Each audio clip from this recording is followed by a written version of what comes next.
Arm over the wicket is in and bowls, and Haynes is forward and plays onto the onside, fielded at mid-wicket by Jordan Thompson, and there is no run.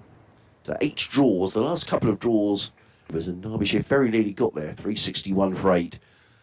Lewis Deploy making 128. And I think the feeling is around Sussex, they're going to need to win games. You're not going to go up by drawing as many games. So I think they'll be very positive in this. Has won 1 or 2 games, and I think certainly September is going to be very exciting when we get that run of 4 championship games. In comes Fisher. Bowls and a wide delivery, and it's played away by Tom Haynes over the top of 4th slip for 4 runs. He was looking to hit that one away through extra cover, Tom Haynes, and he's got a big thick edge. And the ball goes flying over the top of the slip cordon, so some encouragement there for Fisher. Tom Haynes goes 2-5 and Sussex 6 without loss in the second over. Just for the benefit of our Sussex listeners, Doige, I mean, generally we think of Headingley overcast. It's the sort of place you'd probably want to bowl first. There may be 1 or 2 Sussex supporters slightly surprised, having won the toss, Sussex have decided to bat. Yeah, more after this delivery. Fisher, 3 slips and a gully. In the bowls, and Haynes clips this into the onside, fielded by Thompson. There is no run. It's a slight dilemma when you win the toss here these days, and you've got the overhead conditions than they ever were, and so we get 4 days cricket out of the matches a lot of the time these days. When of course historically, if you'd have seen these sort of overhead conditions on the old Headingley wickets, then I think undoubtedly you would have been bowling first on a day like this. Fisher bowls, Haynes covers up, plays back down the track. Fisher fields off his own bowling. There is no run. End of the second over of the morning. Sussex are 6 without loss. Clark on 1, Haynes on 5. And it's not just the overheads that we have this morning. It's the fact that there is juice in the ground. It's rained quite a bit. It's been a relatively wet July. You only have to look at the outfield from the distance we are 4 floors up, and anything that's got a scratch mark on it, that scratch mark is showing up as dark, which suggests it's moist. Similarly, you can tell on the wicket ends they're not, quite as bright and sort of sandy coloured as they often are. They're a little bit darker, and immediately you can see Matthew Fisher's follow through and Ben Coates' follow throughs as well are just leaving darker patches on the pitch. So it's a bit cold, a bit moist. It might not be easy in the early stages as Coates is in bowling to Clark, and that's dropped out into the offside, and there's no run. So it's sort of dilemma as a skipper. If you've got these overhead conditions, and you probably check the forecast to see how long they're likely to last for, if you win the toss and bowl first, you want to take some wickets, because if that cloud cover doesn't last, then things change relatively quickly. And we've seen this before, where a team may bowl first and have a reasonable morning session, take 2 or 3 wickets, but then it becomes much more difficult for them to take wickets as the match goes on. Code's latest delivery pushed into the follow-through of Code by Tom Clark, and there's no run. So if you do bowl first, you've got to kind of capitalise if you win in the toss, certainly. If you're asked to bowl first, as Yorkshire have been because Sussex decided to bat, I suppose it's just a slightly different slant on things, but Yorkshire will still see this as a potential opportunity for them to start the match well with the ball. And they have got, their prime attack out, haven't they? Code and Fisher on a relatively rare occasion, and there you go, early wicket. Adam Lythe has taken a catch at second slip, and Tom Clark has gone, and Ben Code just keeps on coming at you metronomically around about off stump, and he's forced Clark to play at a ball which was angled in towards his stumps, thick edge, well taken by Adam Lythe, and Sussex 6 for 1 in the third over. Be disappointed, Tom Clark, when I'm not entirely sure he needed to play that delivery. He's got a little nick on that, pretty well taken at slip. He did need to play it unless he wanted his middle stump to be removed, I think. Yeah. Right, okay, I'll just look at the line of that again. He was in good form, Tom Clark, made a very good 94 last week down at Hove, but missed out in the second innings. 94 or 96, sorry, 96 he made last week. He's got a little nick on that, and well taken at slip, and so just what you don't want from a Sussex point of view, having... I just saw Tom Clark have a little napper there to Tom Alsop, who's the Sussex skipper, makes his way out. Tom Alsop, who's skippering the side in the absence of Cheteshwar Pujara, who played in the opening county championship matches. But the feeling was that Cheteshwar would always go away with India to the Caribbean, where the Indians are currently on tour. But Pujara surprisingly not selected for that series. Sussex are expecting him back for the 50-over competition beginning in a couple of weeks' time. So no Pajara in the side, and Tom Alsop will skipper in his absence. He's the third Tom in the top three for Sussex. He's also the third left-hander in the top three as well. But an early breakthrough for Yorkshire. It's not kind of a case of any old Tom, Dick and Harry, is it, in the Sussex side? It's any old Tom, Tom or Tom. It certainly is. Yeah, I think I'm saying middle stump. It's certainly would have hit the woodwork, Harmsy, Okay. had he not played at that. Fair I think that was the question posed by Ben Coates' delivery, and he's immediately coming round the wicket again to Tom Alsop, a slightly more crouched stance, back and across with his first delivery, which is short of length and dropped into the offside, no run. So yeah, back on the other side of that toss of the coin, if you like. If you win the toss and bat first in these conditions, and you can kind of understand both sides of it here these days.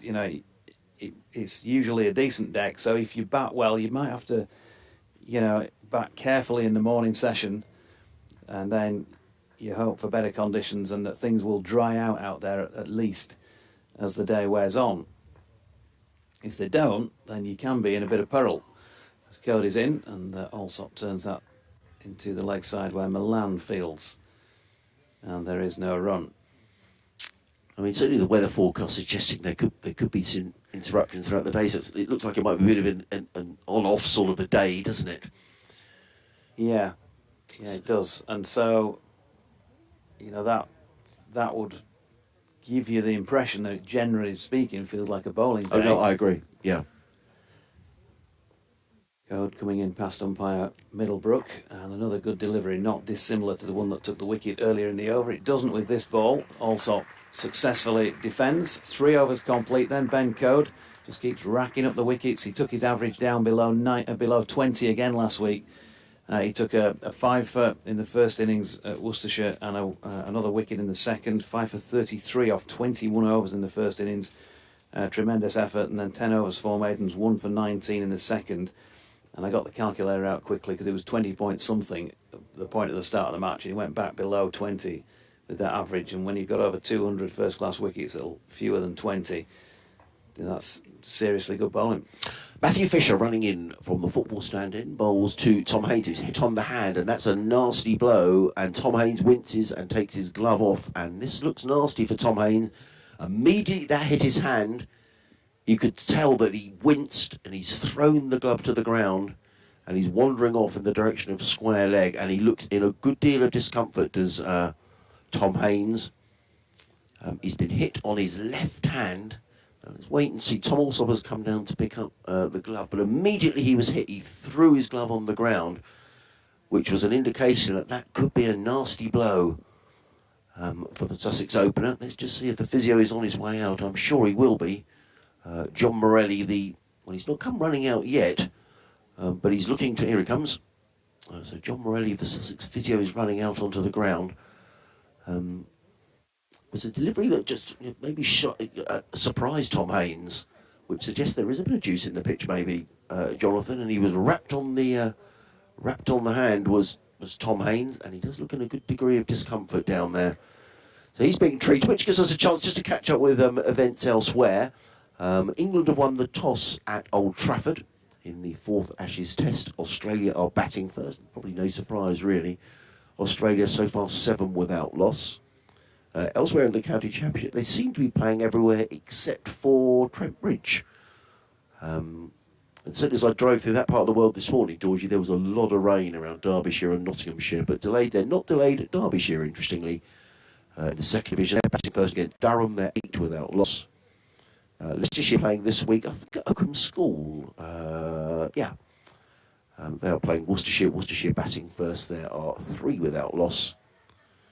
And here, of course, Sussex 6 for 1. So just the 3 games being played in the second division of the County Championship. You're not missing any of the action at the minute because Tom Haynes has been hit on the hand by Matthew Fisher and looked in some discomfort as he threw his glove to the ground. He's being treated out there by the physio. Then there's quite just the way Tom Haynes doesn't look particularly keen to be resuming this innings, does he? He's having a drink now. His bat is still lying on the floor. He's still got his left glove off. They're taking him off the field. We're coming off the field. Are we coming off the rain? Or bad light? I'm looking around to see if I can see. Oh yeah, there is some rain. There is some rain, unfortunately. Okay. Yeah. Well, hopefully that allows him natural opportunity to get further treatment. He might be able to get a bit of ice on that now in the next. Well, let's hope just a few minutes that we're off the field, Harmsley. The other thing, just to backtrack to the whole toss thing and all Yes. that, just to get it out of the way right at the top of the match. The other thing to take into account, I did mention that it is a used pitch. The Diamonds played here at the weekend. There was around roughly 80 overs of play. It was a slightly rain-interrupted contest, but so there's a bit of that involved as well, I'm sure, in the decision, to bat first. So you look at the overheads, you look at the moisture that's around, and maybe you also think, well, there's already some use on this, so by the time we get to day 4 here, it's actually going to feel more like a day 5 pitch, possibly. So do we want to just go all in and say, well, bat first, because it's not going to get any better than this probably during the few days. It's already been used once. So maybe that's also influenced, the decision to go, let's tough it out in these conditions on this first day and hope things get better. And let's, get first use of it now. Just seen a replay of that incident. It was pretty nasty looking, as you can see, folks. Unfortunately, the covers are on. We have our first break in play after just a quarter of an hour on this opening day, with Ben Code having taken that wicket of Tom Clark, caught by Adam Lyth, that second slip for 1, having faced 8 deliveries. That was halfway through over number 3, when the score was on 6, and it remains the case. So Haynes not out on 5, also not out on 0 after 1 delivery of this 4th over. They're not going full on for the big covers to cover the entire square, so they must be fairly hopeful this is going to blow over pretty quickly, Harmsy. Yeah, I mean, there's no blue sky around, but there's some lighter skies around, but some heavier cloud as well. I think generally the weather they were talking about was being better in the west today, and a few showers more towards the east. Right. So, but it looks. Where are we looking? We're looking out of our commentary. I'm sorry to seem so dim. Are we looking towards the city there, Doiji? I mean, 'cause it looks brighter over there. Yeah, the city's down to our left. Yeah. Where the cranes are poking their heads up. Yeah. And it doesn't look too bad down there, does it? Well, it's certainly brighter down in that direction. Just to say, our emails are working, particularly for those down in Sussex who want to email us. They'll be familiar with our email address, because it's sussexcricket@bbc.co.uk. I know Doige's is BBC West Yorkshire Sport @gmail.com. And you can tweet us at Jonathan Doige or at BBC Sussex Sport. I mean, the light's not too bad, actually, is it? I mean, when they came off, I thought, well, it can't be light, because it's certainly... Can you have floodlights on here in the Championship, or...? Yes, right. Yeah. Because I know some ground. I was very surprised down in Cardiff last week that they can't have the floodlights on in the Championship. Well, did they give a reason for that? I think it's local authority, the amount of times you can have the lights on, which is surprising down in Cardiff, because it's not as if it's in a particularly residential area. I mean, you're right by the river there in the middle of Butte Park. Yeah. I mean, at Hove there seems to be no restrictions, but yeah, I'm understanding that in Cardiff there are restrictions. You're laughing. Not at all. Not deliberately. No, I'm not going to say what I was thinking. Okay, Andy that's Walker, probably a good idea. Good morning, Andy. Andy Walker says, it's here, England v Australia at Old Trafford, plus Yorkshire versus Sussex at Headingley. I'll stay loyal to my county. And yours truly on the wireless, but we'll keep a weather eye on the Ashes via the telly being muted. And TMS promises to be fun. Lily's in the ground at Headingley, although probably taking cover at the moment, so good morning to you. And that is into these Yorkies, says Neil Dutton, who I was having a chat with last week. He was down supporting Yorkshire at Worcester. So good to hear from you all at Jonathan Doige, BBC West Yorkshire Sport @gmail.com, Sussex Cricket at bbc.co.uk, or at BBC Sussex Sport. Are you 4 points of contact? Now the 2 umpires, James Middlebrook and Paul Baldwin, are wandering back out onto the field of play. Paul Baldwin is the shorter of the 2. I'm advocating, Doige, that one thing we should have in cricket are the umpires' names on their backs, because so often in umpires they've got the same regalia on, exactly the same hats. I know on this occasion Paul Baldwin is the shorter, but quite often umpires of the same stature, and I think it'd be helpful for everybody if their names are on their backs. Yeah, yeah. Quite often they're a bit like, maybe you and I. Yeah. They've been slimmer in the past during their playing days. James Middlebrook wouldn't come into that category. I've got to say he's retained his playing shape. Paul Baldwin, he looks like a character out of a sort of Jimmy Cagney gangster movie of the 30s, doesn't he? With that, his hat just looks a little bit wider brimmed. You're out, kid. Something like that. Yeah. And there's an appeal. Yeah. Well, he's calling the players back out, so that's good news. Now, the interesting thing will be to see whether Tom Haynes makes swear. He was wrapped on the hand off the first ball of Matthew Fisher's second over. And he immediately looked at discomfort, didn't he? It wasn't sort of like an ouch that hurt. It was an ouch that really hurt. We're just seeing a replay, actually. It was a ball that was I think it just surprised him, but it was a bit more nip. And immediately his face was contorted. We'll see it again here. I mean, it was a length delivery, really. Yeah. And he's absolutely... Tom Haynes' face is contorted, and he wandered away to square leg. He threw his glove on the ground. He kind of didn't get anywhere to play the shot, did he, either? He wasn't walking into that comfortably or playing off either front or back foot. But yeah, maybe, just as we saw the close-up there, as you'd expect, really, one or two cracks around in the pitch. Maybe it might have just caught one or something like that. But Matthew Fisher can get more kick out of it. He will get more kick out of the pitch than Ben Code. He's quicker, quite appreciably quicker. He's taller as well. And you'll find he probably bowls just a little bit more back of a length a lot of the time than Ben does.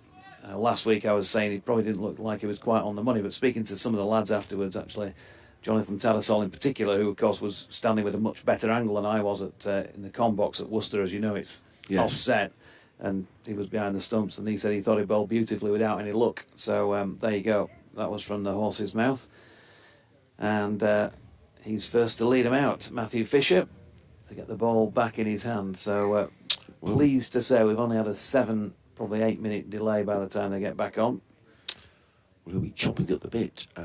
Well, Matthew Fisher, not sure that Tom Haynes will be. Just a reminder that Sussex won the toss here this morning, decided to bat first. The one change from the draw against Derbyshire last week, Henry Shipley, not in the Sussex side. He did travel, but he's got a sore back, Henry Shipley. And the good news for Sussex is that Tom Haynes is going to resume. So I think we can probably fairly safely assume no broken bones. He'd have been thoroughly checked over by the physio during that little interlude. So Haynes and Alsop go wandering out. So Sussex winning the toss, deciding to bat Henry Crocombe in the side for Henry Shipley. But already a wicket down, that of Tom Clark, who was caught by Adam Lythe at second slip off the bowling of Ben Code for just one, with the score on 6, and that's the current score. And Stuart Broad's taken a wicket at Old Trafford. Guess who? Aha. You're going to say Kawaja. Correct. I knew that was a trick question. 3, LBW for 3. There we are. So 15 for 1. England winning the toss and deciding to bowl first. So already the Ashes moving on apace, as they are here at Headingley, where the light is good. That little spot of rain appears to have moved away, which is good news, and it's going to be Fisher to carry on to bowl to Tom Haynes, and Fisher is virtually into his delivery stride, and umpire Baldwin held out his hand and says, just wait a minute. I thought Tom Haynes was ready, actually, so I don't know quite who wasn't ready. Anyway, hopefully we're going to get the second ball of this fourth over of the morning, as the 3 slips and a gully go down. And in comes Fisher, bowls to Haynes, and it's short, and Tom Haynes ducks underneath that to leave a good carry through to Tattersall. That was a quick delivery by Fisher. And Tom Haynes was surprised by the pace of that, I think. He had to take evasive action at pretty much the last moment. He did. It was a good short delivery. I was critical of a few of the short balls last week, because a lot of those were the ones that they can easily sway out of the way, get out of the way, and you just think it's a bit of a waste of effort, a waste of another delivery. But that was a good one.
John Malone. John's actually been on holiday in Italy, where it's horribly hot at the moment, isn't it? Just in Sardinia, it's like 47 degrees. Yeah. It's nothing like that here, but that's a bit too hot, isn't it, Doisy? I mean, Yeah. I don't think we'd enjoy that heat too much. I'll read your email in a moment, John, at the end of the over. Baking in that, wouldn't you? Here's the code again. And also, watchful, drops it into the leg side where Bean is out of his position at short leg to field. Yeah, he says, good morning, lads, to John. He said, I'm back from the sunny and very hot Calabria region of Italy and survived the Stromboli volcano eruptions. He's now back in an overcast Bexhill-on-Sea with similar weather by the looks of things in Yorkshire. I'm not sure where Calabria is in Italy. But it There's a volcano. Sounds a bit more exotic than Bexhill. It's nice in Bexhill. Is it? Never been. Here's Code, round the wickets. Oh, well played again by Allsop, who's solidly behind it, but Ben Code on the money this morning. As far as Yorkshire are concerned, that's a good thing. 3 overs, 2 maidens, 1 for 2. Sussex 14 for 1 after 5 overs. I'm going to step out for a little bit, and for the first time today, Nasser Hanif is going to come into the chair and join Harmsey. Thanks very much indeed, Jonathan. I've got an update to do as well about 11:30, but I've got a couple of moments to wait until that, so there's no problem. I'll hang on until you've come. It'll probably be about 25-2, I expect, so don't worry. He says, come on, Sussex, we need a win to get our promotion position. I'll just read that again in a moment. In comes Fisher, bowls to Haynes. He plays a beautiful shot. And that's beautiful timing by Tom Haynes. It was just a little wide of the off stump, and he caressed that ball through the covers for 4 runs. That's his 4th boundary of the morning for Tom Haynes, who goes to, or 3rd boundary? Yes, he made one over the slips. Yeah, 4th boundary. The scoreboard catches up. He goes to 17 of 14 balls. 4 fours. Doesn't seem to have been affected by that nasty rap on the hand he got from Matthew Fisher in the previous over, which coincided with a short break for rain. Fisher in again, bowls, and Haynes fields flat outside the off stump. He's caught behind, and that's a poor shot by Tom Haynes. And both Sussex openers are back in the pavilion. He didn't need to play at that, did Tom Haynes. He's got a nick through to the keeper. Tattersall does the rest. And Sussex have lost their 2nd wicket of the morning with the score on 18. Sussex 18 for 2, and Haynes, having played 3 lovely shots for boundaries, plays at the ball he really had no right to play at all. He's got a little tickle through, and Tattersall takes the catch, and Haynes is on his way, and Sussex 18 for 2. Yeah, you've got to say it's a poor shot, isn't he? He's just hung his bat out to dry. It's nowhere near his body. He's got that angled bat where you often see batsmen in danger territory. I was just about to say before that delivery, Matthew Fisher, he's been hit for a few boundaries, but he's kind of been hit in the sort of areas that he's not far off the mark. You know, he was consistent enough to be hit through the offside on 4 occasions, which suggests he's somewhere there or thereabouts, and it's just about maybe tightening that line and just getting that length spot on. And he's managed lengthwise there. I'm not sure ideally if he'd have wanted to bowl it quite where he did, but either way it's induced the false shot, and it's got him a wicket. So, James Coles coming out there, sporting number 30 for Sussex, number 4 in the batting order, and Haynes has been caught. Tattersall, the Yorkshire captain, of course, and wicketkeeper for this match in the continued absence of Shan Masood in Pakistan. Off the bowling of Matthew Fisher for a quick 17, 15 deliveries was all he faced to make it to 17. Unfortunately for Tom and for Sussex, he's already looking on now from the pavilion. So 5.2 overs in, Sussex won the toss, of course, and decided to bat. A bit like the conditions overhead, making just a little bit of heavy weather of it in the early stages. Could have been one of those days, I think, where it was probably a toss that you didn't mind losing. Fisher over the wickets. Oh, he bowled him first ball. Coles has gone, middle stump knocked back, and Sussex are in a bit of trouble here. 18 for 3.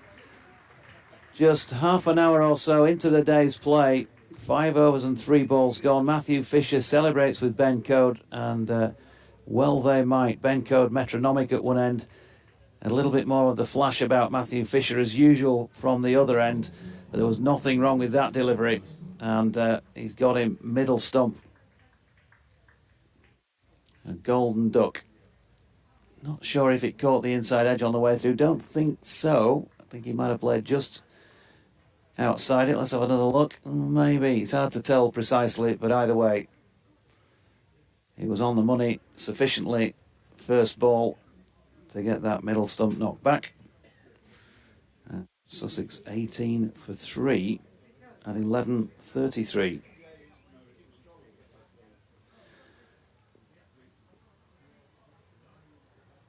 And it's taken him a little while to get off. Ollie Carter, the new man in for Sussex then. Well, that's a bit of a crushing blow for poor James Coles. Joins the primary club with that first ball duck. And Ollie Carter, who had a pretty good game from memory down at Hove earlier in the campaign.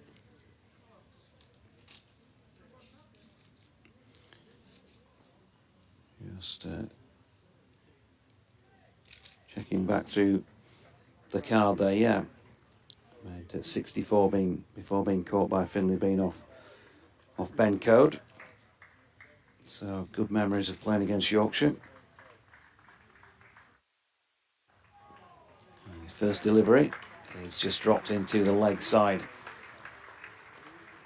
Hat-trick ball, Matthew Fisher not able to complete that, but warm applause from a pretty good crowd that's turned up at Headingley. The usual sort of numbers, I would imagine, scattered around.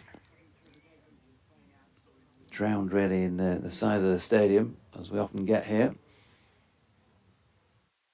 18 for 3. Still 2 left in the 6th over. Matthew Fisher looking to do further damage, but nicely played by Carter, who's played it off the hip, down to Code at long leg.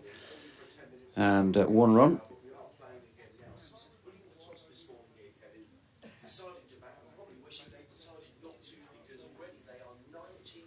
So we're going to see a change around in the field, as Allsop yet to get off the mark.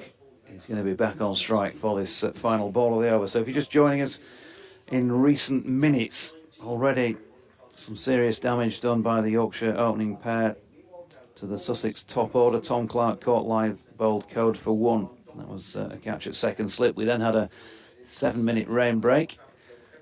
Pleased to say it was only brief, as Allsop pushes back the final ball of the 6th over. And there's no run. Second wicket to fall was that of Tom Haynes, caught behind by Johnny Telesol off Matthew Fisher. Poor shot wide of off stump. No foot movement about it. 17 he made off 15 deliveries. And then first ball, James Coles bowled by Matthew Fisher without scoring. 18 for 3. And that remains, not remains the case, it's 19 for 3 I should say at the end of the 6th. Doesn't look like they've reduced any time for that short break. 90 overs remaining in the day. Ben Code is going to bowl over number 7 then. Still the 4 slips in place, long leg. Carter, of course, right-handed, but it's the same setup to the righty as it has been to the lefties from Ben Code, who's just coming over the wicket instead. And that first ball is full and turned to Steckety at mid-on. And there's no run. So a good start for the Yorkies. 31 for 1 Australia after 8 overs at Old Trafford. Warner on 15 and Labuschagne on 7. And I'll just let Harmsy get his headset back on. And then he'll be able to pick things up for you in a moment. Code coming in to bowl to Carter, who's watchful and solidly behind it. I was just thinking There's no run. Sorry, I was just thinking the life of a county cricketer. Last week, James Coles, 180. He made down at Hove, batted beautifully against Derbyshire, and this week you're out first ball. And it's the way that it goes. That's cricket, Harry. It is. I'm just going to dip out at this moment and leave you with Nasser, who's going to come on for the first time today. Thanks, Doishy. Code runs away for us. Yorkshire really with their tails up here this morning. 19 for 3. Our Sussex. In comes Code, bowls to Carter, who solidly defends down the ground. And there is no run. Good morning to you, Nasser. Good morning to you, Adrian. Great to see you. And good to see you too. I guess there's always talk about Headingley, and it's great to hear. But certainly my perspective of Headingley when I've been here is cloudy and overcast. Is that it's somewhere you perhaps fancy bowling first. So I was a little surprised that Sussex decided to bat, but Doidger was explaining why. But it looks like it's just backfired slightly at the moment as comes Code running into bowl to Carter, who I think he had a little nibble at that. The ball goes through to Tattersall and there is no run. Yeah, he looked as though he had a nibble at that. I agree with you to some extent. I mean, the cricket that I've certainly watched here, coming as an observer, always bowl first has been the sort of thought that I've always had in my mind. And often you've seen, sides like, something 30 for 3, 40 for 4, that sort of thing, especially the conditions. So I was a bit surprised, taken aback by the decision made by Sussex earlier today. I'm sure it would have been a subject of much debate. I'm sure there's a good rationale behind it. In comes Code and bowls to Carter, who fences at that outside the off stump. He was never really in a position to play the shot, Ollie Carter. He was looking to cut that one away through point. The ball rattles into the gloves of Tattersall, and there is no run. Those out. First man out, Tom Clark, who I think got a good one in fairness from Ben Code. He was caught at slip by Adam Lythe. Tom Haynes, having been struck on the hand, then played 3 beautiful drives. Looked in good touch, but then he played it while he didn't need to play outside of the off stump. And James Cole bowled first ball by Matthew Fisher. In comes Code again, bowls, and Carter defends to short leg on the bounce, and there is no run. And I guess, like most things, overcoming that first hour, that first, the first, certainly the first set of overs from Yorkshire, seeing that new ball, seeing some of the shine off the ball would have certainly helped the Sussex batters. But now they are in a spot of bother. They'll have to see if they can try to get to lunch without losing any further wickets. I think that's the key now, isn't it? End of the over. 19 for 3 are Sussex. We've just had the 7 overs so far this morning. Excellent figures from the Yorkshire bowlers, as you would expect. Matthew Fisher, 3 overs, 2 for 17. Ben Code, 4 overs, 1 for 2. And it is going to be Fisher who's going to carry on from the football stand end of the ground. Just for those just joining us this morning, Sussex winning the toss, deciding to bat first. And now that gully has gone more into a 4th slip. So 4th slips, a point, extra cover, mid-on, mid-wicket. And Alsop very nearly plays on. He's very, very fortunate there, Tom Alsop. Looking to play the ball away on the offside, a big, thick inside edge, and how that ball missed leg stump, I'm not entirely sure. But the Sussex skipper very nearly on his way. We're seeing a replay of this, all big inside edge, and he's very, very fortunate, Tom Alsop. He picks up a boundary, and that missed his off stump by an absolute whisker. Another coat of varnish on that. Yeah, there's not a lot you can do about those particular shots. Yeah, I think they got away with one there. 4 wickets down, and they certainly would have been in certainly a worse situation than they are currently. Patch of blue sky appears above Headingley as Fisher is in, bowls to Alsop. He's right in behind. That's a far more solid shot, plays to point, and there is no run. So just read your email, John. I was going to read it a few moments ago. About to go and do our update on the radio. It says, I'm back from sunny and very hot Calabria region of Italy. Survived the Stromboli volcano eruptions, and I'm now in an overcast Bexhill-on-Sea with similar weather by the looks of things in Yorkshire. Come on, Sussex, we need a win to get our position secured for promotion. Sussex 3rd in the table, undefeated so far this season in the Championship. But as we talk about the sun comes out very brightly here at Headingley as Fisher is in, bowls to Alsop, who lets that one go outside the off stumps, taken by Tattersall. There is no run. He says, I'm multitasking today with the test on the TV and you lads on the stream via the laptop. He says, keep up the good work. Regards, John, who's a regular contributor from Bexhill-on-Sea down on the Sussex coast. Yeah, and with the sun coming out, or threatening to come out, as it sort of dips back in again behind some of the clouds here at Headingley, that will hopefully, from a Sussex point of view, not from a Yorkshire point of view, but from a Sussex point of view, help them bat through these conditions. Fisher, the sun has now gone back in again. He's in and bowls and also covers up and just kicks the ball away from his stumps. I think he was slightly concerned that ball might dribble back onto his stumps, but in the end that isn't the case, and Ryan Reckleton just picks the ball up and there is no run. We were saying pretty much play elsewhere around the country today, which is good news. In the Test match, keeping everybody right up to date, Australia 32 for 1 across the Pennines in Manchester. Elsewhere in the second division, Derbyshire 25 for 1 against Durham. In comes Fisher and bowls, and Allsop is forward and plays to backward point, and there is no run. Lewis Reese, the man out for 9, another wicket for Ben Rain. Durham look as if they're almost running away with things at the top of the second division. Nasser, it seems to be Durham and another for promotion, really. And because Sussex appears to have a lot of draws in there, so 8 draws so far. Yeah, it's just incredible, yes, isn't it? Won the first game of the season, ironically, against Durham at Hove. In fairness, Yorkshire would have won the game at Hove had it not rained. Fisher in again bowls and also lets this one go. Good carry through to Johnny Tattersall, who took that one waist high and the ball was still rising. So good carry in this Headingley pitch. End of the over, 23 for 3, Allsop on 4. Carter is on 1. And talking of Johnny Tattersall, I was reading an interview that he'd done yesterday. Actually, he was talking about the possibility that Yorkshire could still even finish in that top 2. Of course, the elephant in the room for Yorkshire is this ECB impending points decision. Yes. So that's the big one, that Yorkshire's still got to look out for and see what actually happens there. So maybe they just write this season off and then sort of prepare themselves for the following seasons. But that, interestingly, from a Yorkshire point of view, they'll try to get into that top 2. 6 games to go, 14 games in total in the Championship. In comes Code over the wicket bowls to Carter, who fences at one outside of the off stump. This is good bowling by Ben Code. He's just probing away outside the off stump of Ollie Carter. The ball goes through to Tattersall and there is no run. Yeah, I mean, when you look at the table, Leicestershire in second, but no one has won more than 2 games in the in Division 2, apart from Durham, who have won 5. Yeah. And Durham at the moment are 47 points clear of Leicestershire in second place. Yeah. So, barring some sort of a collapse, Durham look almost odds-on. Code in bowls to Carter, who solidly forward plays to mid-on, and there is no run. But you're quite right. I mean, Yorkshire in 6th place are only, 26 points behind Sussex, and with a game in hand. And with that game in hand, because that could be crucial. But then, I guess the interesting thing for in terms of the county championship, we also have this break as well, don't we, to take into account. A whole month off, and then the players have got to come back and acclimatise again in perhaps different weather conditions. No, totally.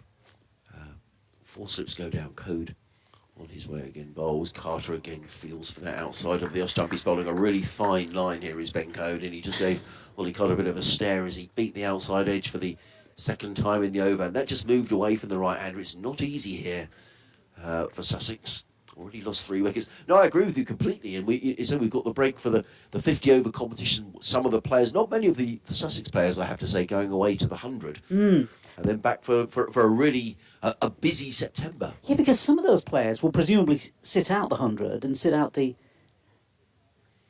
comes Code. In and bowls and forward is Carter. Plays to 4th slip. No sit out the other games as well. And what it means in terms of, their fitness levels and everything else, because they've got themselves up to this level at this point in time in July, got themselves up to a certain level, and then, to take a bit of a breather, not have... And playing in a county game is quite different from just, day-to-day practice, isn't it? I mean, yeah, absolutely. You talk about the first-class game as well. The last game for Sussex finished at Hove last week. There is no first-class record at Hove now until pretty much the middle of September, which is extraordinary, really. Code in bowls, forward is Carter, gets some run, he flicks that nicely through mid-wicket and picks up a single as Mark Stacchetti runs across and fields, and one more to Carter, so he is on to 2. Sussex 24 for 3, for those of you just a little late joining us. The wickets that have gone down, Tom Clark caught by Adam Lyth of the bowling of Ben Code for 1. Got a good one, did Tom Clark, in fairness. Tom Haynes, are we disappointed? Playing the ball outside the off stump, he really didn't need to play. Caught behind by Johnny Tattersall of the bowling of Matthew Fisher for 17, and the very next ball, James Coles, cleaned up by Fisher for a duck. Code around the wicket bowls to Allsop, who's forward, plays down the track. There is no run. Nice tidy bowling from Matthew Fisher. 4 overs. From Ben Code. 5 overs, no maidens. He's taken 1 for 3, and Sussex 24 for 3 here on a cloudy, overcast morning in Yorkshire. Yeah, I think it's interesting as well about the playing 11, but also the players that aren't playing. I was watching the Pakistan game the other day, and Saud Shakil scored a double hundred. He played for Yorkshire, and when I saw him last time here at Headingley, he was playing for Yorkshire. He looked all over the shop, but he's just scored a double hundred against the Sri Lankans. So, and obviously Sussex are missing Pujara as well, aren't they? Yes, You know, those sort of players, and you know what influence they're going to have. I mean, whether some of those players come back for the county teams as well come September, you know, that may play a factor about how far the likes of Sussex and Yorkshire can climb up that table. Well, it's a really good point, and I think Sussex very much keeping their options open. We've got a change of bowling, I should say, at the football stand, and Mark Stacchetti is coming in to bowl over the wicket. He's in and bowls, and Carter lets the first ball go outside of the off stump, and there is no run. So Pujara, the expectation from everybody was that he would be selected for the Indian tour of the Caribbean. He hasn't been. It's a very one-sided tour. That first Test match was almost a non-contest. It's a huge shame, isn't it? I mean, you just think, what on earth is happening to West Indian cricket, really? It's such a shame, having been so dominant for so many years, and missing out on the World Cup as well, which is... Absolutely. It's been a terrible week for West Indies cricket. Almost terrible. Inconceivable. Stacchetti is in from the football stand, in right arm over the wicket, bowls. Carter is forward, plays into the gully. There is no run filled in there by Jordan Thompson. So Pujara will be back for the 50-over competition, but Sussex, I think, keeping their options open for the final 4 matches of the season. You know, will Ollie Robinson, for example, be him? When we understand Ollie was fit to play at Old Trafford today, but left out for James Anderson. So will Robinson be back? You'd have thought, why not, really? Well, absolutely, and he would certainly boost the ranks of Sussex. Will Steve Finn be fit? He hasn't played all season, but we understand he's going to play some 50-over cricket. Stacchetti in again, bowls, Carter lets that go, taken by Tattersall, and there is no run. So they would give Sussex 2 bowling options. They might think, well, actually, therefore we don't need an overseas bowler, because McAndrew, who's playing in this match, and Henry Shipley, who's been ruled out with a slight back strain, will be going back to their respective countries. So Sussex, I think, just keeping their options open. I can see an umbrella going up. In fact, there's a couple of umbrellas up away to our left-hand side, which is... could be in for another little frustrating delay as Stacchetti is in, bowls, and Carter defends, well fielded in the slips by a diving Ryan Rickleton, and there is no run. The umpires have a little glance at each other. Yeah. James Middlebrook and Paul Baldwin, who's officiating at the bowler's end. And towards the left is sort of the direction of the city centre, Leeds city centre, and it's a little It looks brighter there, doesn't it? I mean, I don't know, we've just got a heavy cloud, particularly above the ground. Yeah. There's also some blue skies. Famous last words, what do I know about the weather in Yorkshire? But you'd hope if we do get an interruption, it won't be that long. That's the Kitty in the game. Bowls, all right up in the block. Oh, good delivery. Well bowled and well played by Ollie Carter, who jagged down on that. Played it into the onside, fielded by Dan Moriarty, who's in at square leg. There is no run. There's nothing like a Yorker fired in, is there? No, absolutely. It sort of reminds me of Waqar Younis and the sort of Pakistan bowler in his prime, and Darren Gough famously here, of course, at Headingley and other places around the world as well. Piles of sawdust at either end, which is reflective of the showery nature of the weather.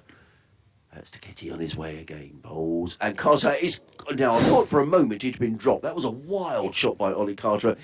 We had no right to play at all. I thought he'd have let that go. It wasn't taken cleanly by Tattersall, and there is no run, but not a great shot by Ollie Carter, who generally plays very straight. I'm just watching a replay. It was wide outside the off stump. I thought for a moment he got a little nick on that, but I think it was just the way the ball moved off of the pitch. Yeah. End of the over, 24 for 3. I think we are in for a bit of delay. I can see some rain away in the distance, away to our right-hand side. It looks like that might be our way. Yeah, so it's one of those. It's difficult to predict sometimes with the forecast here. But that was a completely wild slash, wasn't it? Absolutely crazy slash. In the context of the game. We're coming off. Ah, right. We are coming off. You could just see all of a sudden. You could just see that rain coming in over towards the western terrace side of the ground, and the ground staff very quickly running off with the covers.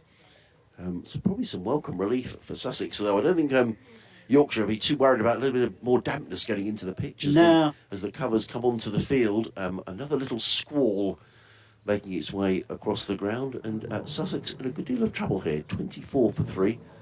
Walsop is on 4. Ollie Carter is on 2. And it could have easily been 4 down, because that was a wild shot, wasn't Completely it? wild shot. I mean, strangely, when I was looking at the forecast earlier, it said around midday there would be a 50% chance of showers. So there's no surprise that the covers are coming on after that.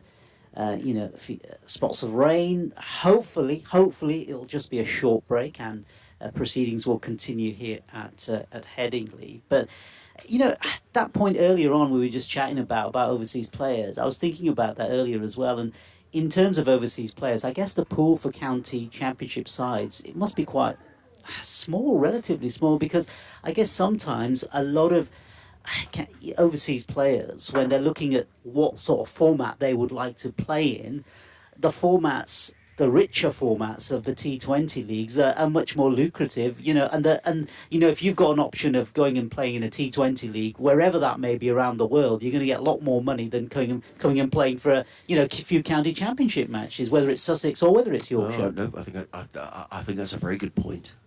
And certainly when you talk about this new league over in North America, where various players. Yeah, exactly. I did see some brief highlights. Yeah. NASA of one of the games, and it looked to me like there was virtually nobody watching the games. It's kind of tricky to see. Well, I mean, clearly they wouldn't have invested if they didn't think there was going to be an audience. But I have to say, right in the middle of the English domestic season, it's not great. Looking over towards the City of Leeds now, it does look a little gloomier over. I think it's raining quite hard over in that direction now. And the ground staff have perhaps rather tellingly, last time it rained, they just brought on the covers. Now they just put on a little bit of protection at each end. So we are going to have a delay. I mean, briefly, Yorkshire will be delighted. I think so. I think Yorkshire definitely will be delighted. You can rest up your bowlers. You come back nice and fresh. Sussex are in a spot of bother. They've lost these early wickets. And hopefully these little short bursts will help Yorkshire to prize a few more wickets this afternoon and get stuck amongst, Sussex. Because the last thing they want to do is, have a repeat of the earlier match between these two. Yorkshire could do with winning this game and, get some more points on the table. And if it means they can get the points quite quickly, given the forecast over the next couple of days, that'll really help their cause. Certainly help their cause. Well, it certainly will. I think we can just have a little break because we have got a delay here at Headingley, but we'll just run through the scores elsewhere. In the Test match, Australia 47 for 1. England winning the toss and asking Australia to battle. Get your thoughts on that in a moment, NASA. In Division 2 of the Championship, they are playing at Derby, but Derbyshire are 30 for 1. Lewis Rees, the man out for 9. Durham winning the toss and deciding to field there. That seems to be a bit of a common theme. Although not here, at Oakham School, Yorkshire are 36 without loss against Leicestershire, who are having a decent season in the second division of the Championship. Then in the first division, Kent 37 for 3 against Essex at Chelmsford. Essex second in the County Championship and having another good season. The leaders Surrey 29 for 1 at Lords against Middlesex. Somerset fresh from their victory in the T20 Blast, 42 for 1 against Northamptonshire. No place so far in the game, I presume, at Trent Bridge. Yes, indeed, the game between Nottinghamshire and Hampshire, as I say, was absolutely hosing down as I drove through that part of the world a little earlier this morning on my way up to Headingley. And Lancashire have lost a wicket at Edgbaston. They are 30 for 1 with the man out there, the former Sussex man, Luke Wells, who's caught by another former Sussex man, Michael Burgess, of the bowling of Chris Rushworth. So all Sussex. Just a word on the Test match. We're all very excited about the Test match. NASA, Australia going in without a spinner, a few raised eyebrows, but maybe a selection that's more geared to shoring up their batting order. You've got someone as good as Alex Carey batting at number 8. Exactly, and interestingly enough, that the first wicket to have gone this morning has been their rock throughout the series, hasn't he? Usman Khawaja's played really, really well. Warner and Labuschagne are still there. Manus Labuschagne, he's still there on 8, and Warner is there on 26, and Australia approaching 50. In this interesting Test match, because if England were to pull it off, it will leave an absolute thriller. The final will be an absolute thriller, won't it? But it is fascinatingly poised, this series, and it looks like, looking at the sort of TV pictures from over at Old Trafford, which isn't a million miles away, it looks as though the sun's out there, so we're going to get decent play by the looks of things. Yeah, I mean, I certainly think the weather forecast is pretty good in Manchester for both today. Well, actually, for the first 3 days is not too bad. I think the general feeling is that Saturday doesn't look great. So I think there's due to be a little bit more play than maybe people thought, and perhaps the Australians perhaps thinking that in many ways it's a sensible move, isn't it? If you think there's weather around, you got, as I say, Carey coming at 8. That's a very strong batting lineup. Yeah. But on the other hand, not going to Old Trafford with a spinner is perhaps. Well, only time will tell. Yeah, I was going to just make that point actually, because I've seen some spinners over the year do some real damage back in the back a few years ago. Sacklin Mushtaq took a heapful of wickets. The former Surrey player. Of course, Sacklin played for a lot of county sides, and of course played for Pakistan as well. But Old Trafford generally has been a good track for spinners, and for Australia not to have a spinner, that is a real interesting sort of take on things. But also, I think England have got a great sort of role for Joel Root there as well, because he turns his own arm over quite a few, has and been quite effective in this series so far. Yes, indeed.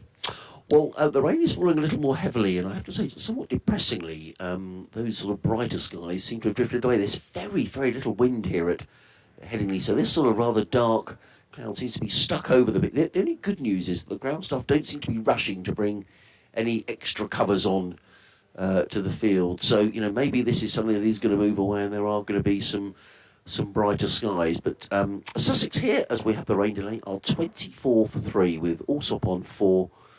Ollie Carter is on 2, so Hassan and Nasser and I are going to take just a little breather, and we'll be back with you just as soon as we get any play. But at the moment, the covers are on, and a rather gloomy scene here at Headingley.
Warner's out.